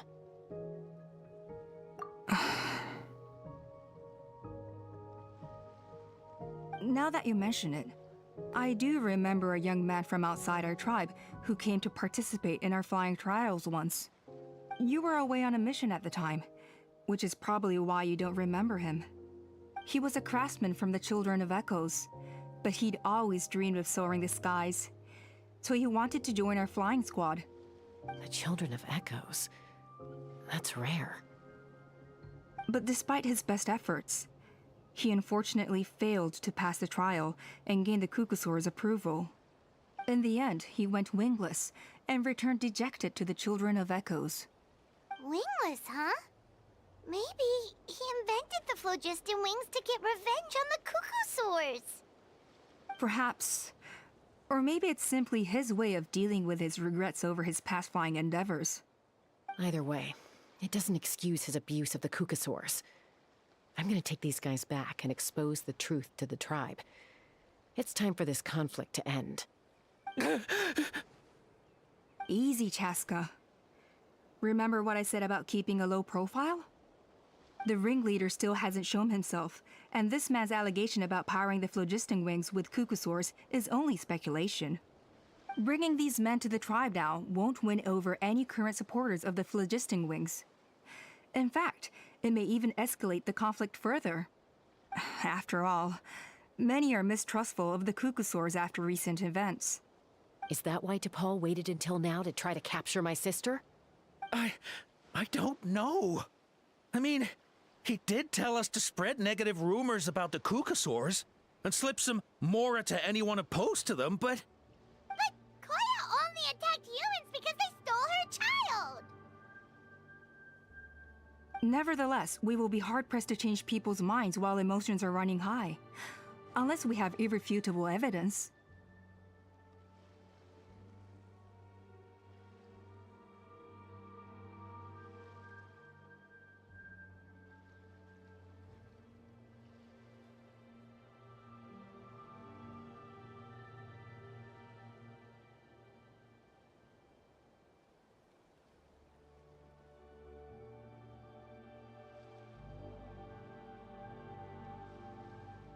Bravo! My thoughts exactly.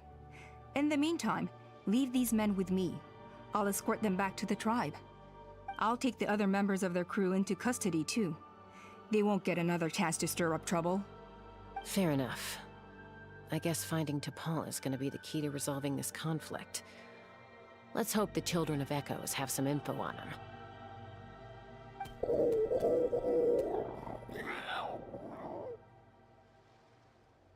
Sorry, whatever it is, it'll have to wait till this is all blown over.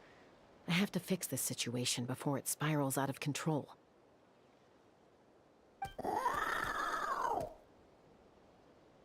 Mom, Sis, rest up and get well soon. I gotta fly.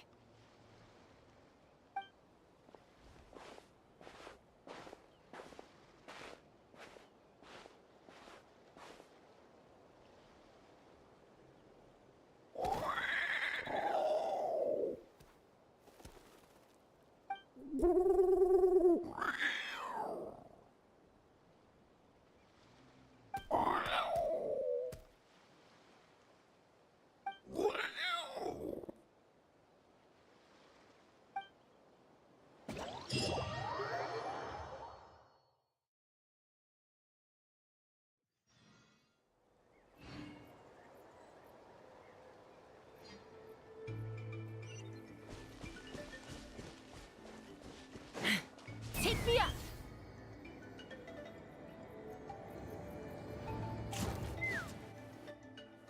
So Alpa says that T'Pol's from the Children of Echoes. But how do we track him down? Just ask around until we find him? Let's start by talking to someone we know. It'll be faster that way. At this time and place, I'll bet the easiest person to find is... Wakey, wakey, Shilonin! Oh, it's you. Okay, give me a second. I'll come down.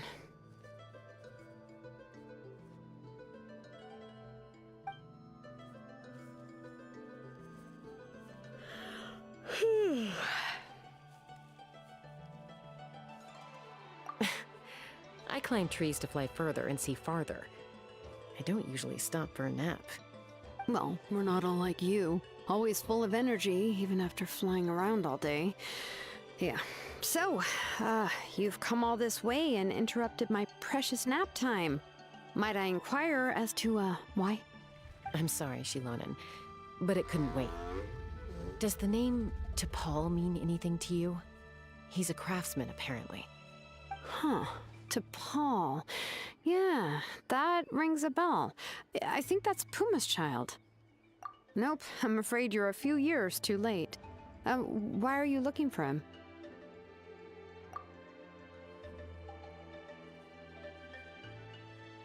Huh, phlogiston wings. Wow, okay. The kid actually pulled it off. Well, looks like, no more rest for me today. Pulled it off? You mean he's tried making something like this before?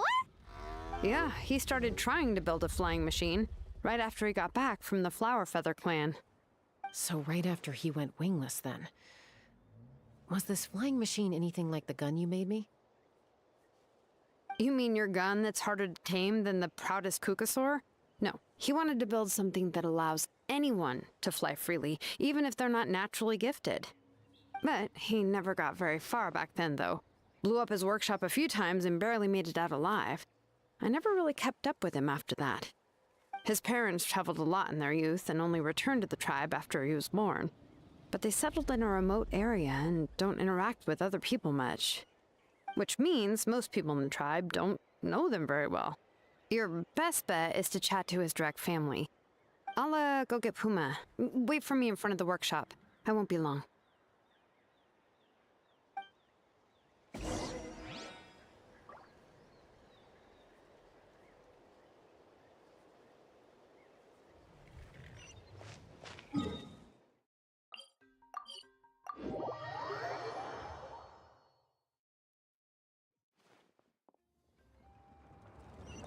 Let's fly.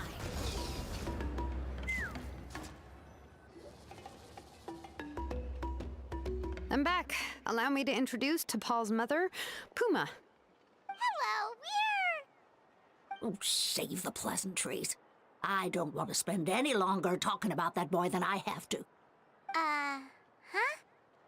I disowned him long ago. He is no child of mine.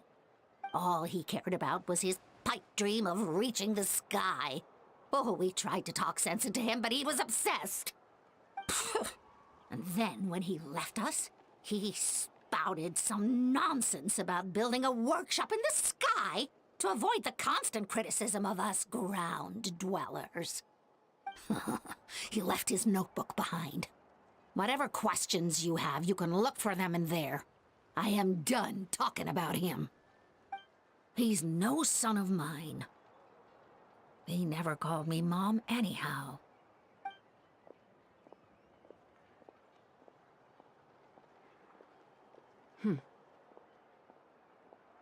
Wow, they've really fallen out.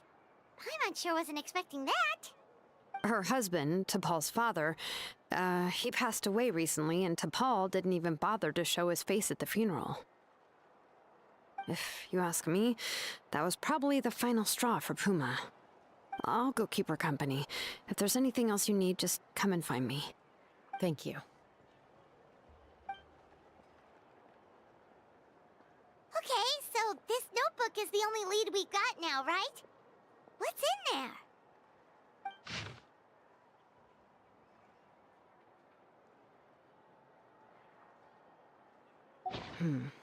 Some early designs for the phlogiston wings, and some theorizing about an airborne workshop.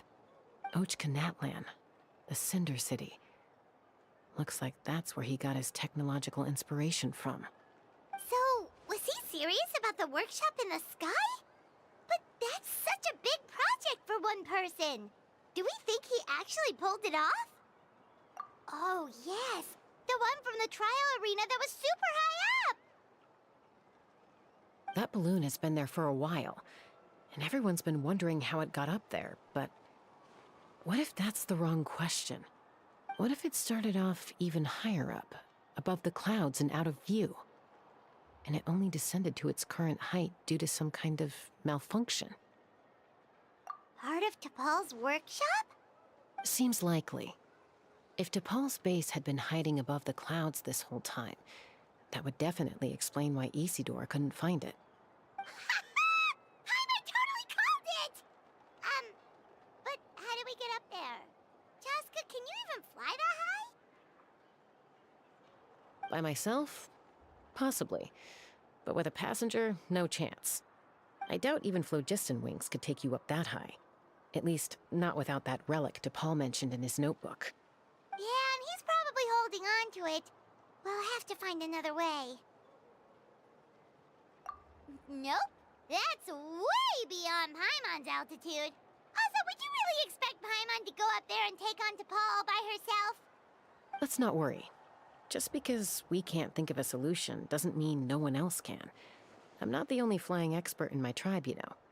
Oh, good point. We should go ask Elder Alpa! And Mutoda. He was quite the flying ace back in the day, too. Let's head back and see what they suggest.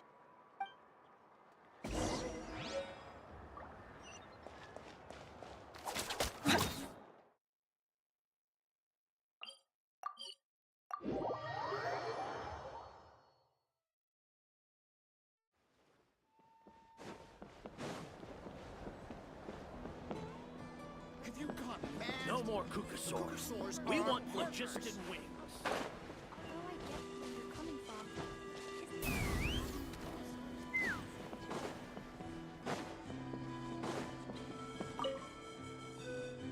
Chaska, you're finally back. Things are getting really tense in the tribe. Have you made any headway with your investigation? Some people even think we arrested the merchants just to support the flying squad and crack down on the phlogiston wings.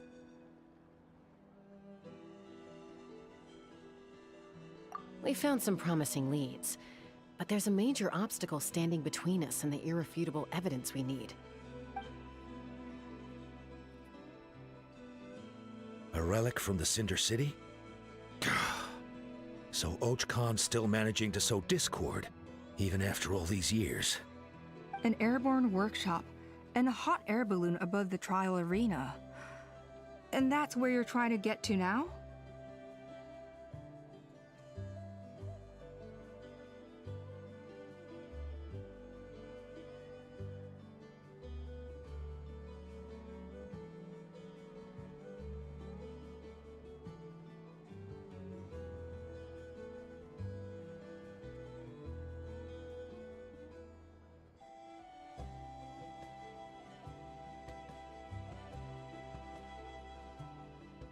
Neither phlogiston wings nor a Kukasaur can take you that high up.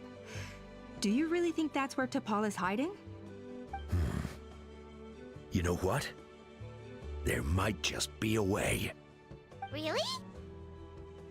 Do you still remember those spouts in the arena? When they were all blocked, the gaseous phlogiston was trapped and unable to flow. But now, it's flowing freely. If we were to block them up again... You mean all of them except the one at the very top of the arena? To build up the pressure there? Precisely. With all the gaseous phlogiston flowing through one spout, it would create a high-pressure wind current. And then we just ride it up into the sky! Yes, it has its risks, but with Chaska's abilities, I think she could manage it. It's an extremely risky approach, but I agree that it's feasible. If you want to give it a try, check with Inkanak at the trial grounds. She can explain how to block the spouts. Chaska, if anyone has a hope of seizing this evidence from the high heavens, it is you.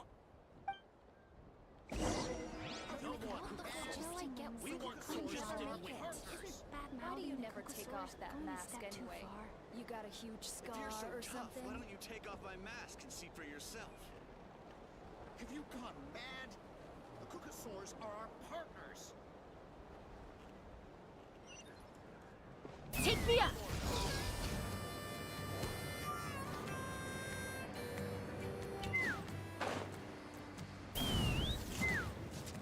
Let's fly!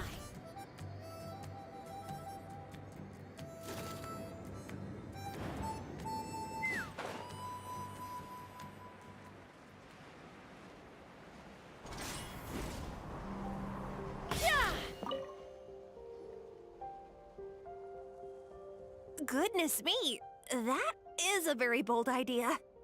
Maybe so, but we have to act fast. What's the quickest way for us to block off the spouts? From a technical perspective, I'd have to advise taking some measurements and carefully planning this out first. But I'm guessing that's not what you want to hear. Then we'll have to take the rough and ready approach. See the solid phlogiston over there? Our prior inspections revealed that some kind of stable structure has formed inside, making it highly damage resistant. It's not without its weak points, but unless they're all struck at the same time, the structural integrity won't be threatened.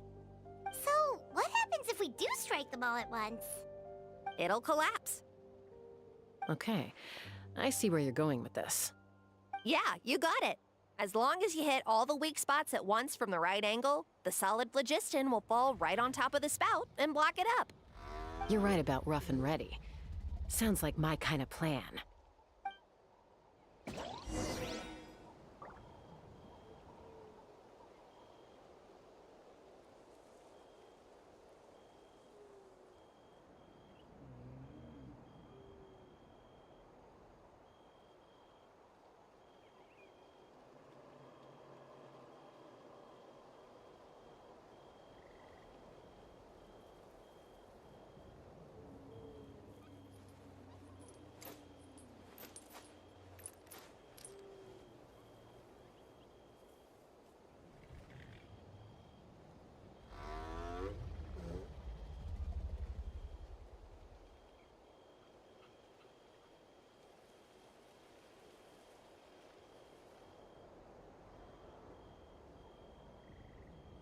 When you lose your way, gaining some altitude can bring some perspective.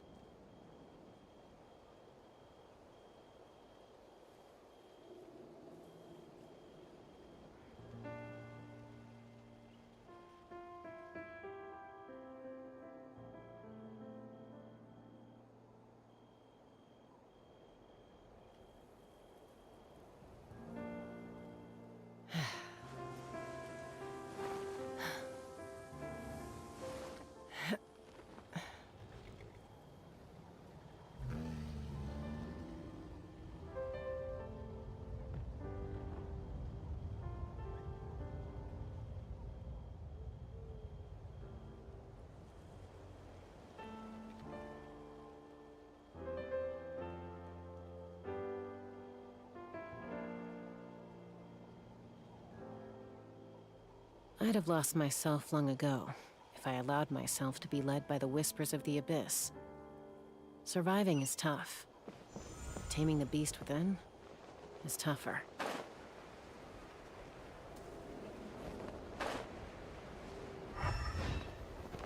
Take me up! Locked on! Look!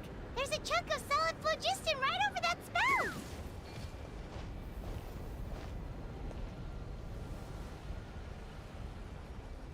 Ha! Locked on!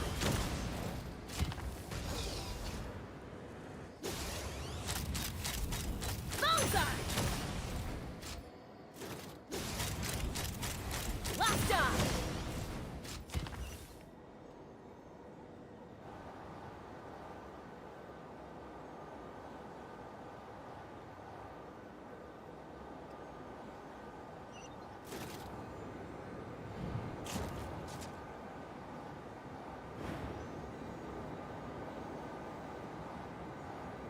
Yeah.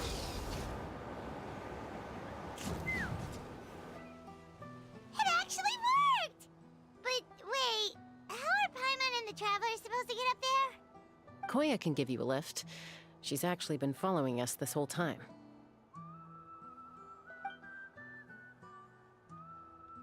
Wow, Paimon didn't notice at all!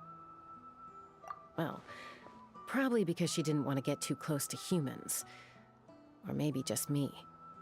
But right now, we need her power.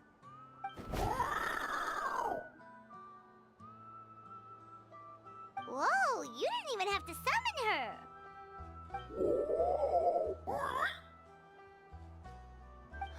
Yes, up there.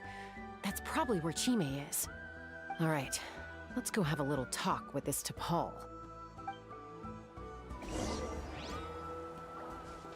Let's fly!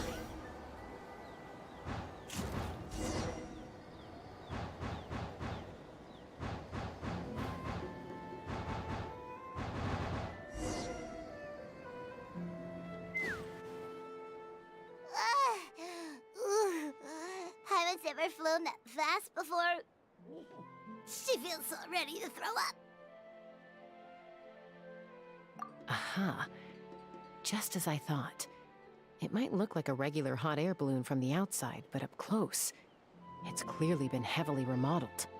And sure enough, it only descended below the cloud line because the custom-built machinery malfunctioned. I should be able to figure it out with T'Pol's notebook. Thankfully, I know a little DIY from fixing up my guns when they're having issues. That should just about do it. Now all it needs is a nice hard kick. Maybe that works on your guns, but, huh? We're really moving!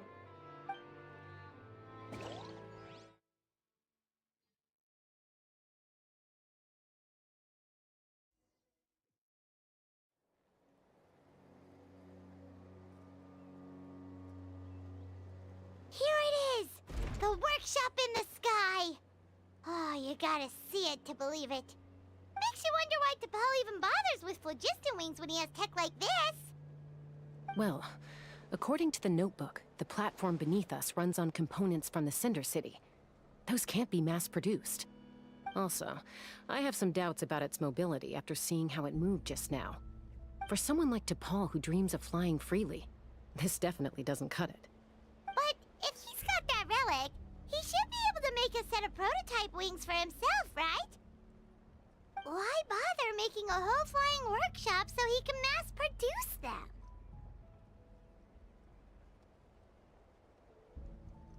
But this doesn't add up. If he's already achieved the power of flight, then he must have bigger dreams we don't know about. But what? With any luck, we'll find the answers in his workshop.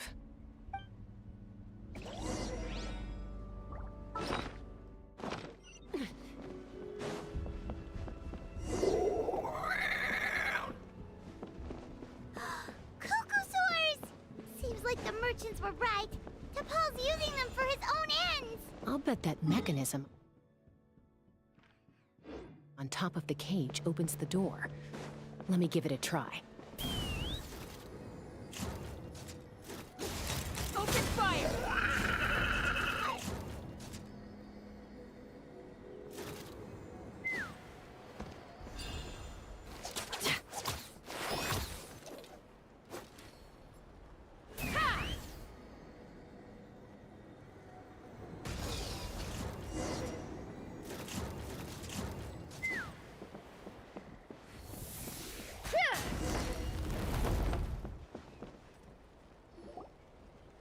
Why won't it fly away like the others?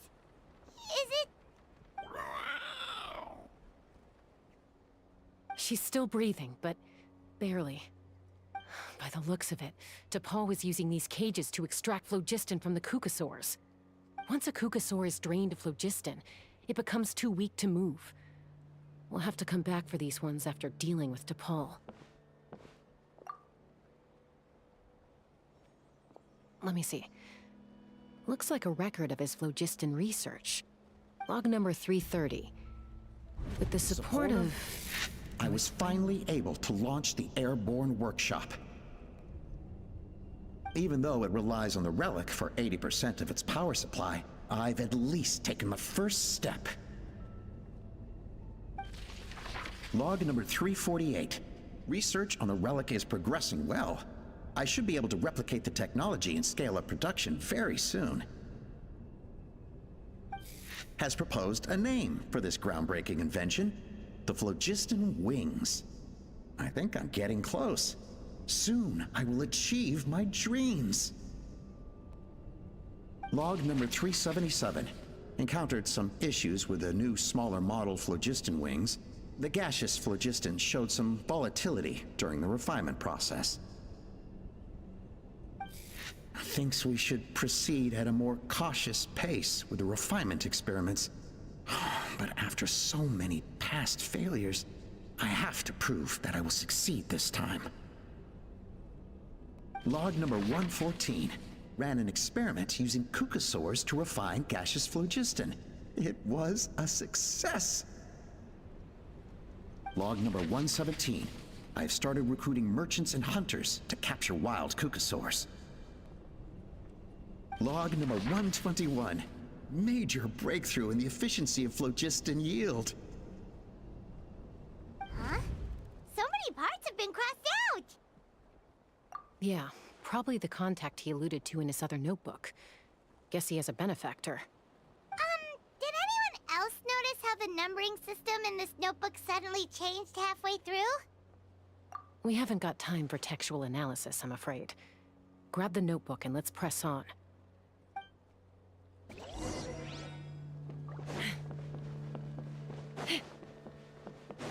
Huh.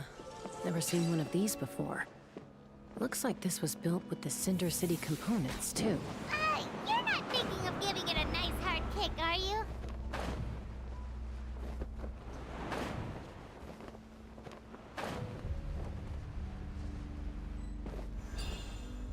Take me up! Whoa! What's that mechanism doing? It's asking for a nice hard kick where it hurts. Aim for the weak spot.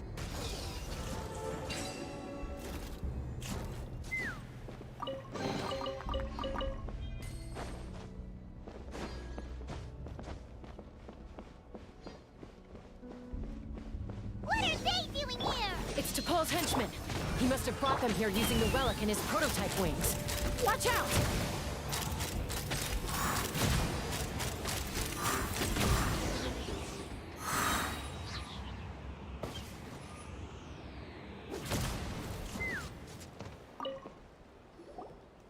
Hey, look here! More of T'Pol's notes!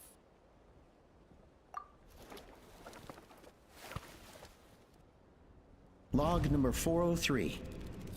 Introduced me to some new comrades who fully support my ideas. I told them that some saurians are blessed with wings, and some people with natural gifts, while the less fortunate among us can only look on longingly as they seize the skies. But I also told them that progress can erase individual differences. Think of the tools humanity has made to fight back against wild beasts. The law we have put in place to even the playing field between the strong and the weak. I promised them that our research will be the new frontier of human progress.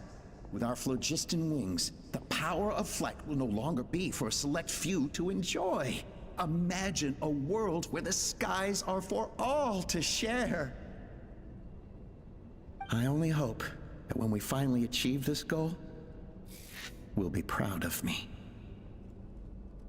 Imagine a world where the skies are for all to share. Yes, what a wonderful world that would be. If only it were possible.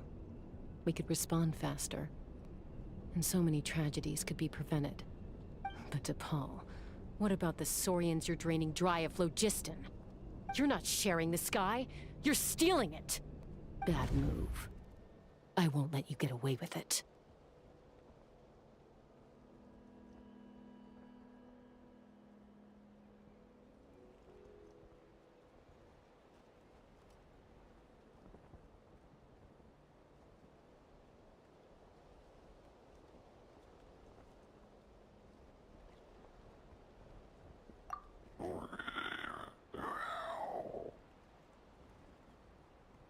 I'm fine. Let's keep moving. I don't think we'll find anything else here.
Take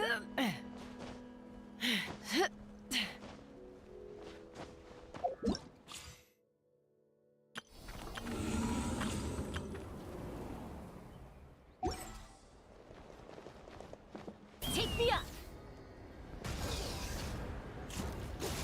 Open fire!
I can't believe he captured so many Kukasaurs. But right now, we have to focus on solving this problem at the source.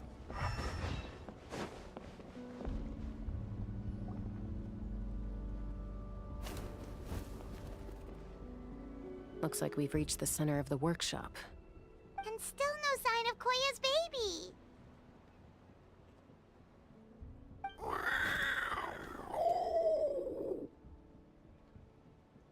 Let's search this area for now. If we still can't find Chime, we'll double back.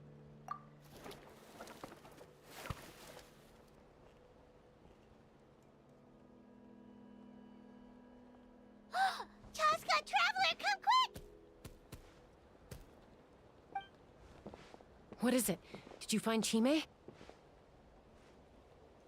yet, but look! It's another one of T'Pol's notebooks! All right.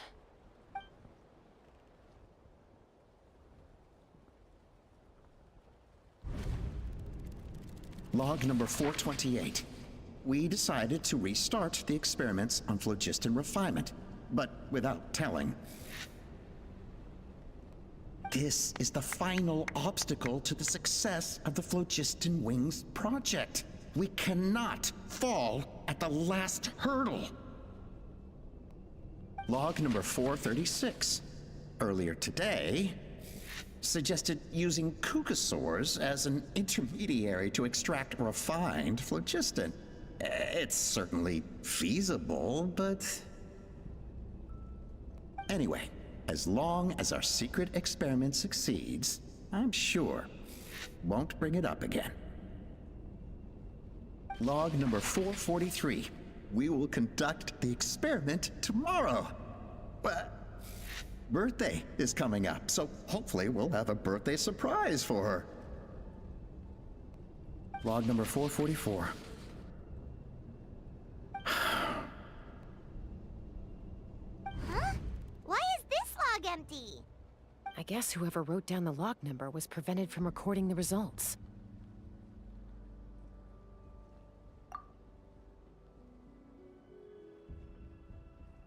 Log number 0. We lost many comrades in the accident. Among them are friends, lovers, and children.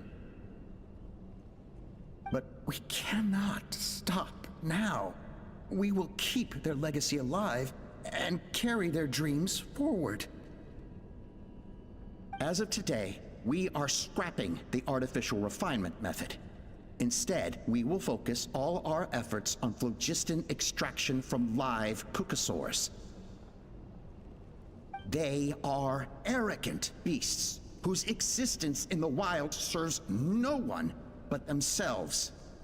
Their true worth lies in their sacrifice for the sake of human progress. To facilitate our operations, we will gradually move the airborne workshop closer, to the Flower Feather clan, even as we continue to expand it. All this we do to create a world where the skies are for all of humanity to share. All this we do to make T'Pol's dream a reality. Given the way this is written, not to mention the fact that the numbering has started over from 0, it kinda sounds like this is someone new. Does that mean that T'Pol's already... There's also a letter tucked in the end of the notebook. It's from Puma.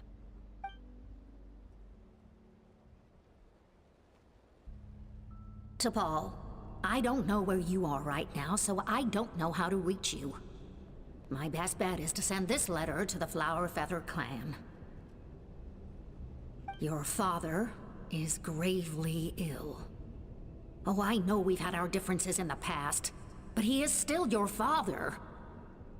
Won't you come and visit him? Please. I know you never liked him and cared even less for me. All you ever yearned for is the sky. And your birth mother. But we'll still be waiting here for you if you do come back. This may be the last chance you'll get to see your father. So Puma's not T'Pol's real mom? Huh. Well, she did say he never called her mom, but I might assume she was just venting. We know that T'Pol's father passed away quite recently, and this letter looks recent. By contrast, the writing in this notebook is old and faded. It looks like the real reason T'Pol didn't attend his father's funeral is because he'd long since passed away himself.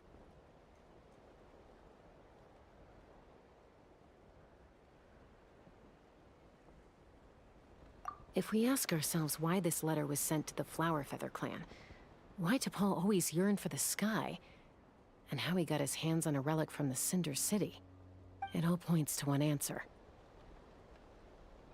That's right. T'Pol was my child. He was born during my days as a wingless wanderer. His birth gave me new hope. I wanted to become the kind of mother who spent her days as a valiant rider, soaring the skies. Not an aimless, wingless nobody. But his father wanted to settle down, to give his child a safe, sheltered life in his tribe. We fought about it constantly, until the love we once had for each other was gone. He started a new family, with another traveler who was also looking to return home. And I went back to the Flower Feather clan, alone. Alba? I had no idea that despite being raised among the children of echoes, my child still harbored dreams of the skies. Can you imagine, Chaska? The joy and surprise I felt when he showed up at my door, asking to join the flying trials. Or how proud I was when he said he wanted to prove his own worth, rather than relying on my position as elder. And then the anguish that overcame me when he was rejected by the Cucusaurs and became wingless, just as I had after my injury. You've got a lot of nerve showing your face here. Don't take this the wrong way, Chaska. I'm not here for a fight. I just want to talk. Isn't that your preferred way to resolve things? I trust you've learned of T'Pol's wish on your way here. A world where the skies are for all of humanity to share. If only his dream can be realized, no one will ever have to lose their wings again.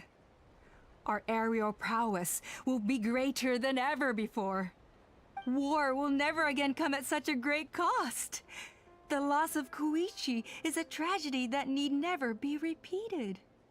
So tell me, Chaska, do you really wish to see the phlogiston wings forever grounded and gathering dust? Nothing you've said excuses all the conflict you've caused. You mean the argument back at the tribe?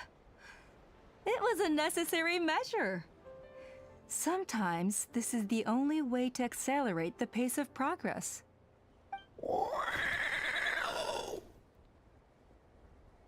Is a mother harming her children when she coaxes them into swallowing a bitter pill? Of course not. It is a brief moment of suffering for the greater good, and the child would come to understand this in due course. The phlogiston wings are that bitter pill. We will never progress as a tribe if we cling to the scraps the Kukusaurs offer us. Once the people have embraced the phlogiston wings, they will never look back. Even if they learn how the refined phlogiston is sourced. They will convince themselves that the sacrifice of a few Kukusaurs is a small price to pay for our dominion over the skies. But this I had not anticipated. I barely had the chance to introduce the phlogiston wings to the tribe before you found this place. Your plan was hardly foolproof. Yet, it can still be salvaged. Chaska, traveler, you are the hope of humanity. I'm sure you have your doubts about my methods, but know that my love for humanity and for Natlan is genuine. You know me, Chaska. And you know that I've always treated everyone in the Flower Feather clan as my own children, as fellow humans. Surely you can understand my perspective. Hey, quit the quips! This is serious! Alpa, Natlan doesn't belong to humans alone. And truthfully, neither do I.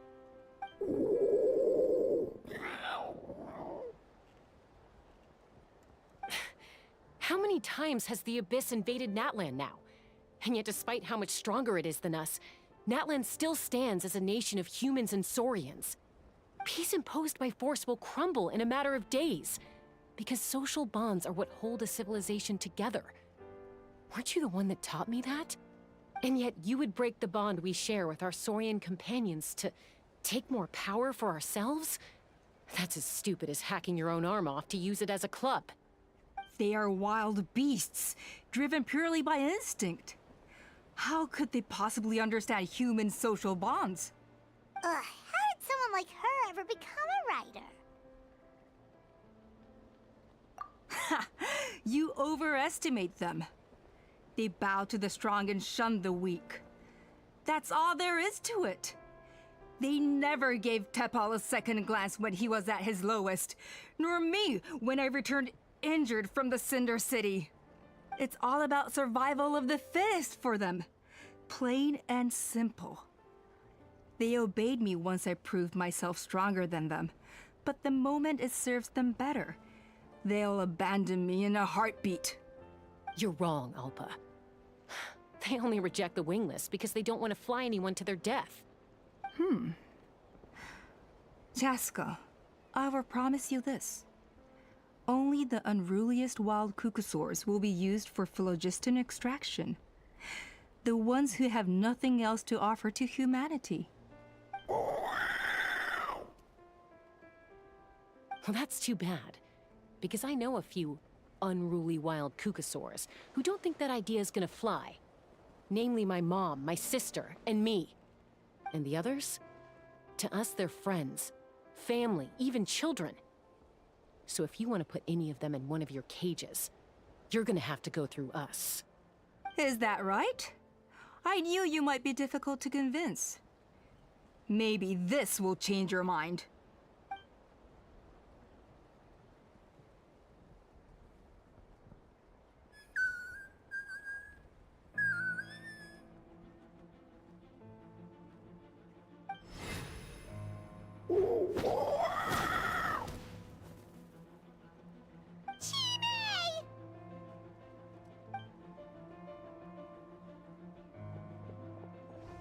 Alpa! Careful! Don't make any rash decisions. Unless you want to see her suffer. Oh no, that's one of the extraction cages! I told my subordinates to take control of the tribe while I was away. Luckily for them, our strongest warrior and our most powerful ally aren't there to stop it. Take control? What are you planning to do with Mutota and his supporters? merely accelerate their inevitable downfall. They cannot stand in the way of progress forever. It is not the move I wish to make, but I'm afraid you and your friends force my hand. And since you insist on imposing me too, I have no choice but to keep you here until the dust has settled. So that's what you meant by I just want to talk. You never intended to negotiate. You just wanted to stall us. No, Chaska. I genuinely hoped I could win you over. You are the strongest warriors we have. Put down your weapons, and I promise you that no harm will come to this young Sarian. I just need you to stay here for the next couple of weeks or so, while my people consolidate their power. Then, I will give her back to you, and you'll be free to leave. As long as the majority supports our vision, even the Pyro Archon cannot meddle in our internal affairs.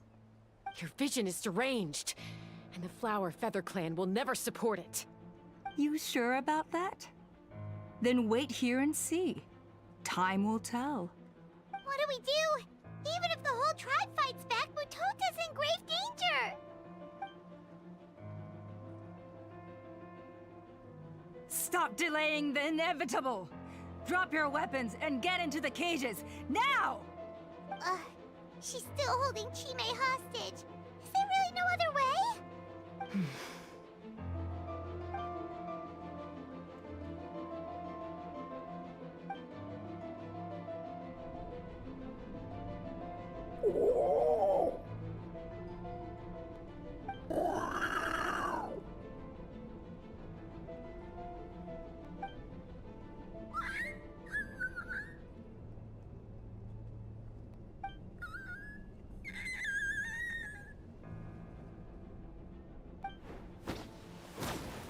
Koya? Huh? What are you yapping about? Stand down. Drop your weapons, now! This instant! Ah! Ah! No! The relic!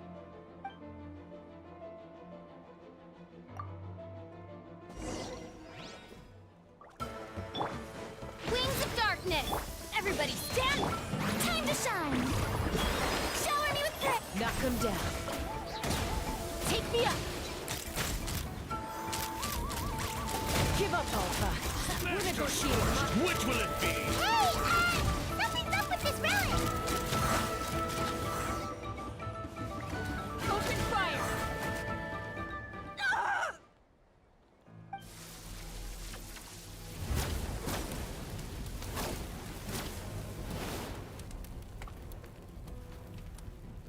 No! What is she doing? She'll bring us all down with her! But why? We stabilized the relic! Maybe it got damaged in the fight.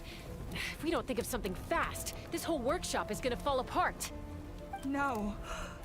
They're directly beneath us. My beloved tribe!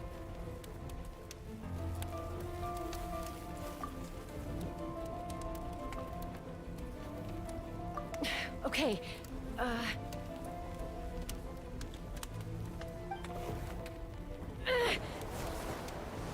it's too powerful. This ain't a toy like last time. I don't think I can just throw it aside.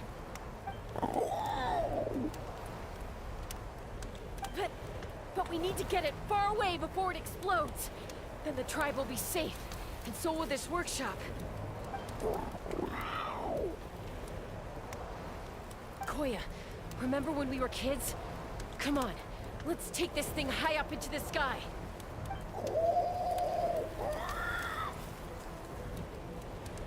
Don't worry, I know I can get rid of it before it explodes. We're talking some surface wounds at most. All I need is for you to catch me at the end, just like old times.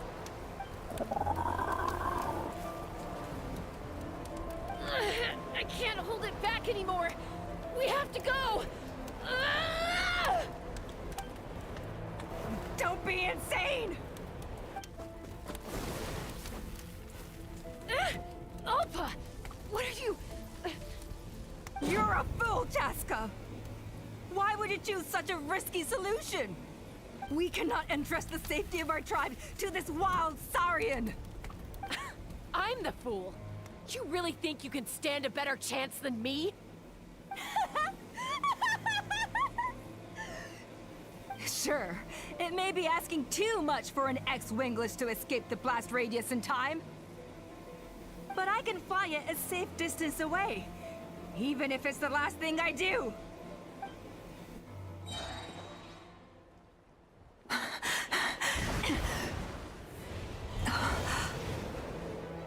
Here. They should be high enough to save the clan. What? You don't get to die a hero today.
Koya, are you hurt?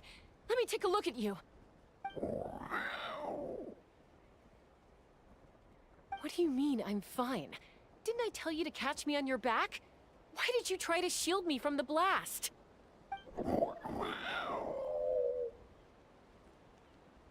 Accident? Yeah, right. Seriously, you're as stubborn as ever. Chaska! Koya! How are things looking here?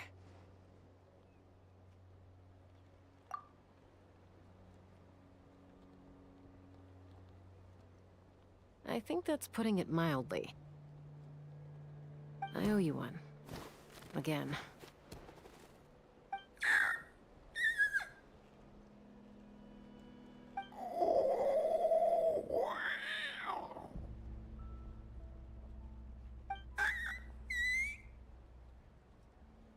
Oh, but be honest. Do you still think Kukasaurs can't form bonds? Mom, I'll figure out the refinement problem. I'll find a way. You don't need to worry about it. I just need some more time. That's all I ask. Please just trust me. Just this once.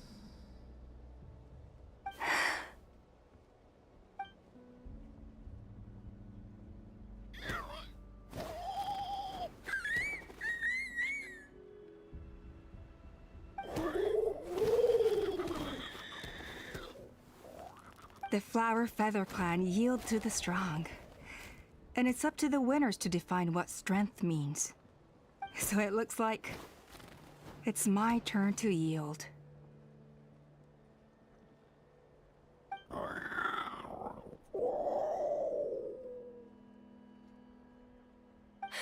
Koya! Koya!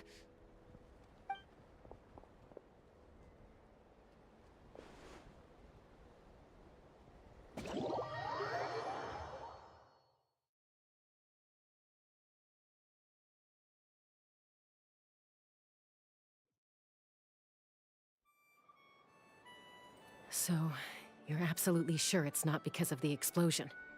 Yes, for the 10,000th time, I'm sure.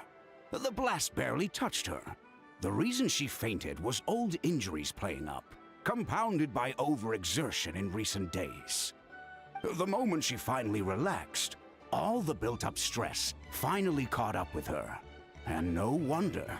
Honestly, she's just like you. Anyway, now you know how we feel when you go off risking life and limb. Your mother and I would both appreciate it if you lived less dangerously. You know she wrote to me from the Masters of the Night Wind, just to scold me for not doing enough to keep an eye on you. If she wasn't so busy with work, you can bet she'd come back here and chew us both out in person. I'll find an opportunity to apologize to her. I promise. You'd better. No more avoiding us, okay? And don't get me started on all the checkups you've missed. Got it. Got it. Huh? Koya? You're awake. I'll go let everyone know. Hey, but we're not done talking. What are we gonna do with her, Even after everything that's happened, she still hasn't figured out how to start the conversation with you.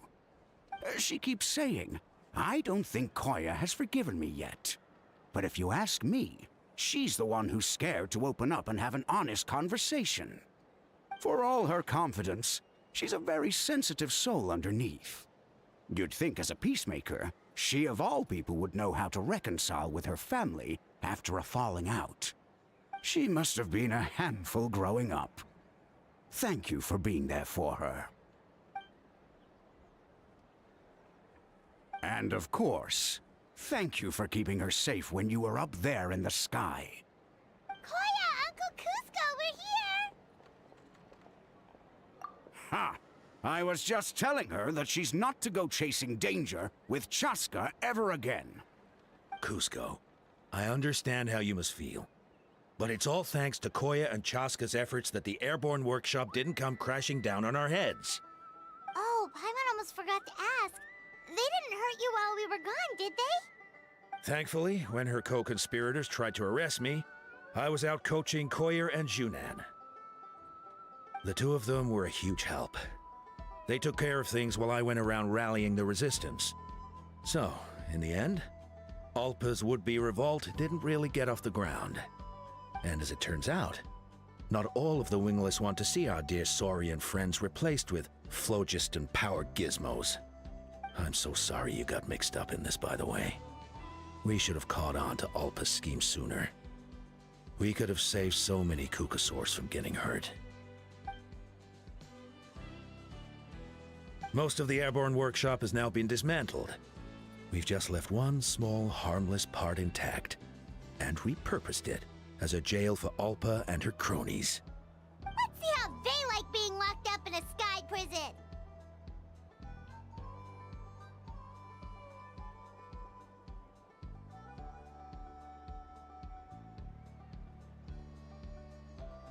So, it looks like there's just one less conflict left to resolve. Peacemaker, you're up. I said I had to wait until things had blown over, didn't I? And now they have. But I still have no idea what to say. Koya, I just want to say, I'm sorry for how things went down back then.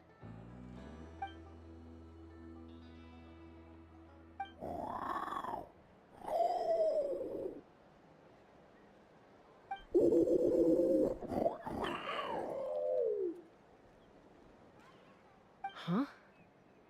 Does this mean you're not mad at me anymore? There's that family likeness coming through again.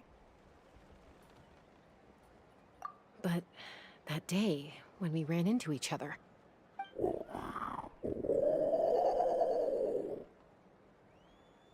Huh? So then, when did you finally make your peace with it?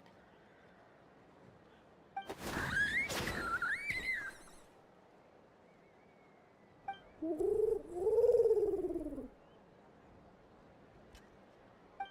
it's Chime and Chimpu! They're here too!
Astro.